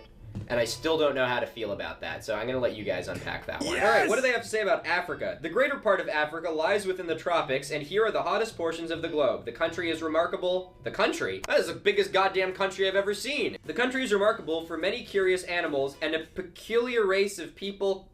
Wow, I'm not gonna say that one. We're gonna put that up on Still Store, Cambot. What do you think of that, Gianfranco? You think that's problematic? I don't know if I can say that. But I like that I'm talking to this camera like it's my editor. How you doing, Gianfranco? It's good to have you here, man. Let's move on to North America. Alright, I think our geographic information about North America is probably pretty unchanged. I don't think any new mountain ranges have come up since 1855. Oh my god, look at this map. That is so great. Holy shit. Yeah, so Oklahoma is still Indian territory. Nebraska is one big piece of land. It's back. It's back, though. Oklahoma is back in the rightful hands once again. And the Dakotas aren't even a thing yet. It's just one big Minnesota. We got our gold region right here, mouth of the Mississippi, Colorado River. Man, that's cool. The United States occupy the middle part of North America and are remarkable as being the most enlightened and populous country in America. And the most powerful republic in the world. That's funny. I guess this was before the United States of America became synonymous with America. The Indians are greatly reduced from their original population and probably do not exceed 400,000. Some of them have partly adopted the habits of civilized life, but many of... Bro, this is just straight up just like posterizing a W, and the W, when you look a little bit deeper into it, is just genocide. That's crazy to be like, yeah, we did it. We reduced their numbers to a mere 400,000. Of them still make hunting and war their chief pursuits. Okay, at least try to not make them sound so awesome when you're trying to write your propaganda book. What do you guys do? Well, we go into these giant factories and then we just make cotton textile until we either are done after a 12-hour day or my leg gets ripped off. Why? What do you do? Hunting and war. Oh, there we go, baby. Look at that fucking map. She's so beautiful. We're moving along. Yeah, New England, let's go! Alright, New England, what do we got? Historical incidents. Indian Wars. At the time of the first attempts at settlement in Maine, it appears to have been the residence of powerful tribes of Indians. It appears to be? Is it that hard for you to fucking tell that? Prowling bands of savages roamed throughout Maine and New Hampshire. I do have to say that this book has aged like a fine wine. The frontier settlers were obliged to abandon the cultivation of their fields and collect in fortified dwellings for the I see no problems with the way this book is written. I still believe these things. I'm the average Republican. Purposes of defense. These were... Yeah. This book was written before woke. Before woke ruined it. I hate it. It's a normal... We need to bring this book back. See? Before all the gosh dang libtards came in and did DEI equals die to the book. Were often attacked, and though bravely defended, were sometimes overwhelmed by numbers, and men, women, and children put to the sword, or reserved for torture and captivity. Look into the fire. Think of the horrors. Think of the atrocities. Okay, low-key, though, the book is actually more honest. The only difference is that they're just saying it's good. I think that's the difference here, where they're just basically like, yeah, we genocided these barbaric savages, and it was awesome. Whereas nowadays, I feel like the liberal intellectual patina glazes over that aspect and maybe even tries to moralize these actions, you know? And that's the difference, you know? Is like Israeli domestic news versus CNN? Yeah. Benny Morris wrote this.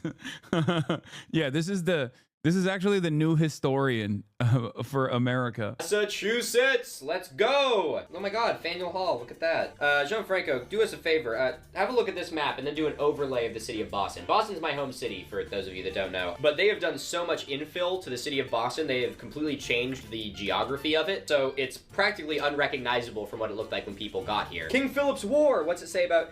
King Philip's War, I feel like people don't talk about enough, but it's the closest that the indigenous population of North America ever got to wiping the colonial presence back into the sea and pushing them back to England. So let's see what they have to say about it. King Philip's War. This celebrated contest has been already mentioned. It began in June of 1675 and continued 3 years. Many villages in New England were laid in ashes and many hundreds of whites lost their lives. No indigenous people though. None of them died. They were all fine. War and farming, or war and fucking hunting. I don't remember. The very existence of the colonies seemed to be threatened, but the English finally prevailed. Thank God. Salem witchcraft. Here we go. This extraordinary delusion commenced at Danvers, then a part of Salem, in 1692. It was a general belief at the time that Satan sometimes enters the bodies of persons and gives them extraordinary powers. I like that. It sounds so. I'm good. I'm cool that like we're kind of bringing that back.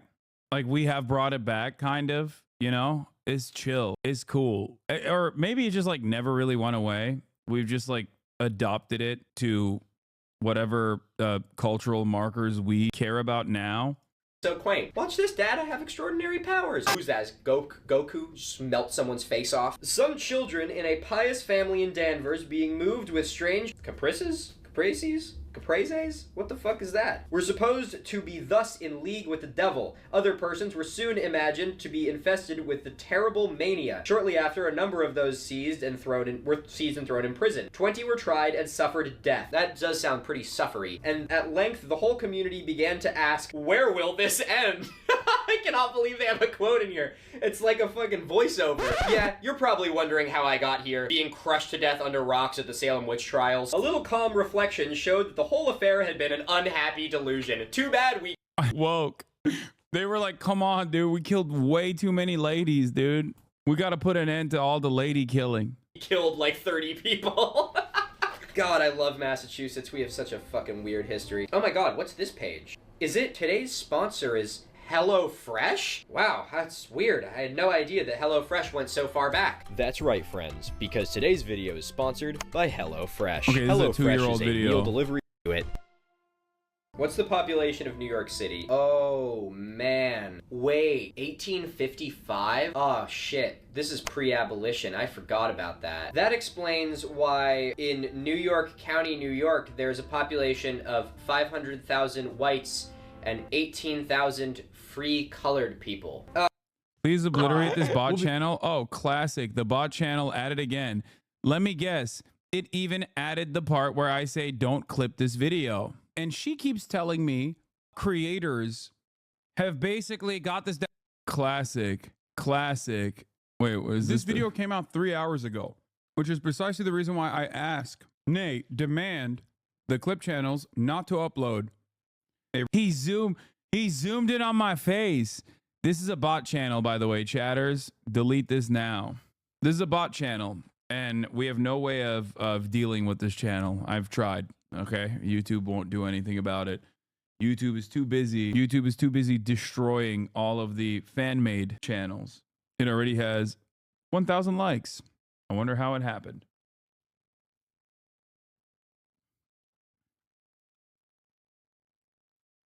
$1,000 likes, 252 views in 7 minutes. 2 comments. This is the bot channel, the Hasanabi archive one. It just like does AI editing, I think. Oh man. Oh God. I'm gonna need to take a shower after reading this fucking book. Here we are, the southern states. Someone get Aten Shea in this shit. He's gonna love this. That's a nice map. We got another nice map, another nice woodcut. The Indians, recently numerous, are nearly all removed to the Indian Territory. Yeah, the black population, who form 2/5 of the population, are a separate caste and mostly held in slavery. Reminder that this was written less than 200 years ago. Okay, what's crazy also is that that once again it goes back to the same thing that I was saying, which is that this is considered these are all dude, these are all the same bot channel. These are all the same bot channel. Okay. Anyway, going back to this, there is more honesty. There's more honesty in these textbooks than I think the way that we currently analyze these historical events. The only difference, of course, is that now, you know, we say it was like kind of bad. It was morally vague. Whereas back then they were saying it was really good that was happening. In the country that you live in right now, well, you probably don't. Actually, there's a very good chance you don't. I was actually shocked recently the fact that I have as large a viewing audience as I do in Australia. I was looking at my demographics recently, and I have no idea what you people are doing watching my videos, but good day. Okay, let's go back to like a great example of this. You said this book is going to say the Civil War was about slavery and not states' rights. Okay, so what's interesting is the states' rights narrative came after the Civil War. During the Civil War, there was no states' rights argument. They very openly were saying, no, it's states' rights to own slaves. There are numerous states that openly wrote it.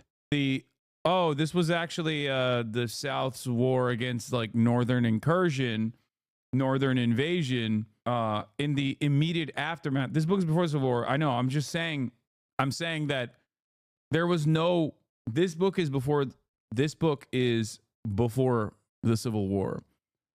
But the narratives, if you know anything about like American historical revisionism, the narratives actually started with the Daughters of the Confederacy. Daughters of the Confederacy was a group of people that got together that were comprised of you know, the daughters of slave owners and the like, that actively worked to undermine the historical truth of what the Civil War was about. And they did. They successfully worked in reframing the narrative of the Civil War around the South defending themselves against the war of Northern aggression. Remnants of that historical revisionism still remain in American textbooks. To this horrible thing. Education. Uh-oh, that's funny. Education has received little attention in the southern states. I'm gonna give a little moment. This is a choose your own adventure. I'll let you put your own joke here. Ready? That was very funny. I couldn't have said it better myself. Fuck me. Did I say that you could do that? All right, if we're getting into the part of the night where we're gonna have to talk about slavery, I'm gonna need to get a little more comfortable, because this is gonna be a horribly uncomfortable conversation. I also feel the need to make a little disclaimer here. I hope it doesn't seem like I'm taking any of this too lightly. I hope you know that I obviously could have like a political fucking dissertation written on this book, but I think since all of us know that what is in it is really outdated, I feel like it's not horribly inappropriate of me to try and at least make some light of it, because I don't think I need to convince anyone that slavery and indigenous genocide is a bad thing. And if I do need to convince you of that, then now, that was 2 years ago. The current public sentiment towards such things might have changed a little bit. I understand where you're coming from, but you would be surprised, I think. I'm just saying. then get the actual fuck off of my channel and never come back. You know, one thing that I've been really shocked about recently, I made a video a little bit back about Rhode Island's state rock. You know, a pretty lighthearted topic in the grand scheme of things. It was just like a 1-minute short, and in it I used the word colonizer. I have never seen so many people be so pissed about a fucking word before. Like, it absolutely blew my mind how in a video talking about a fucking rock, the same people who are all about facts don't care about your feelings are fucking pissing themselves over me using the word colonizer. And so if that's something that hurts your feelings, I don't give a shit. It's very obvious that none of us who are here right now are directly responsible for the things that happened hundreds of years ago. But what we are responsible for is doing fucking better. And by bitching about me calling people 300 years ago colonizers, it just... He has a really great attitude about all of this. I like this guy a lot. ...proves that we are really not getting very far. Either way, I know this doesn't apply to most of you, but I was just absolutely shocked by that. Oh man, holy shit. I'm kind of surprised that that you guys said that he like collaborated with Destiny a bunch of times, because like I feel like Destiny is the type of person who would get annoyed at like the invocation of the term colonizer. I guess it's entirely situational. Depending on who's saying it, he would get mad. But this guy's awesome. Damn, this guy's good.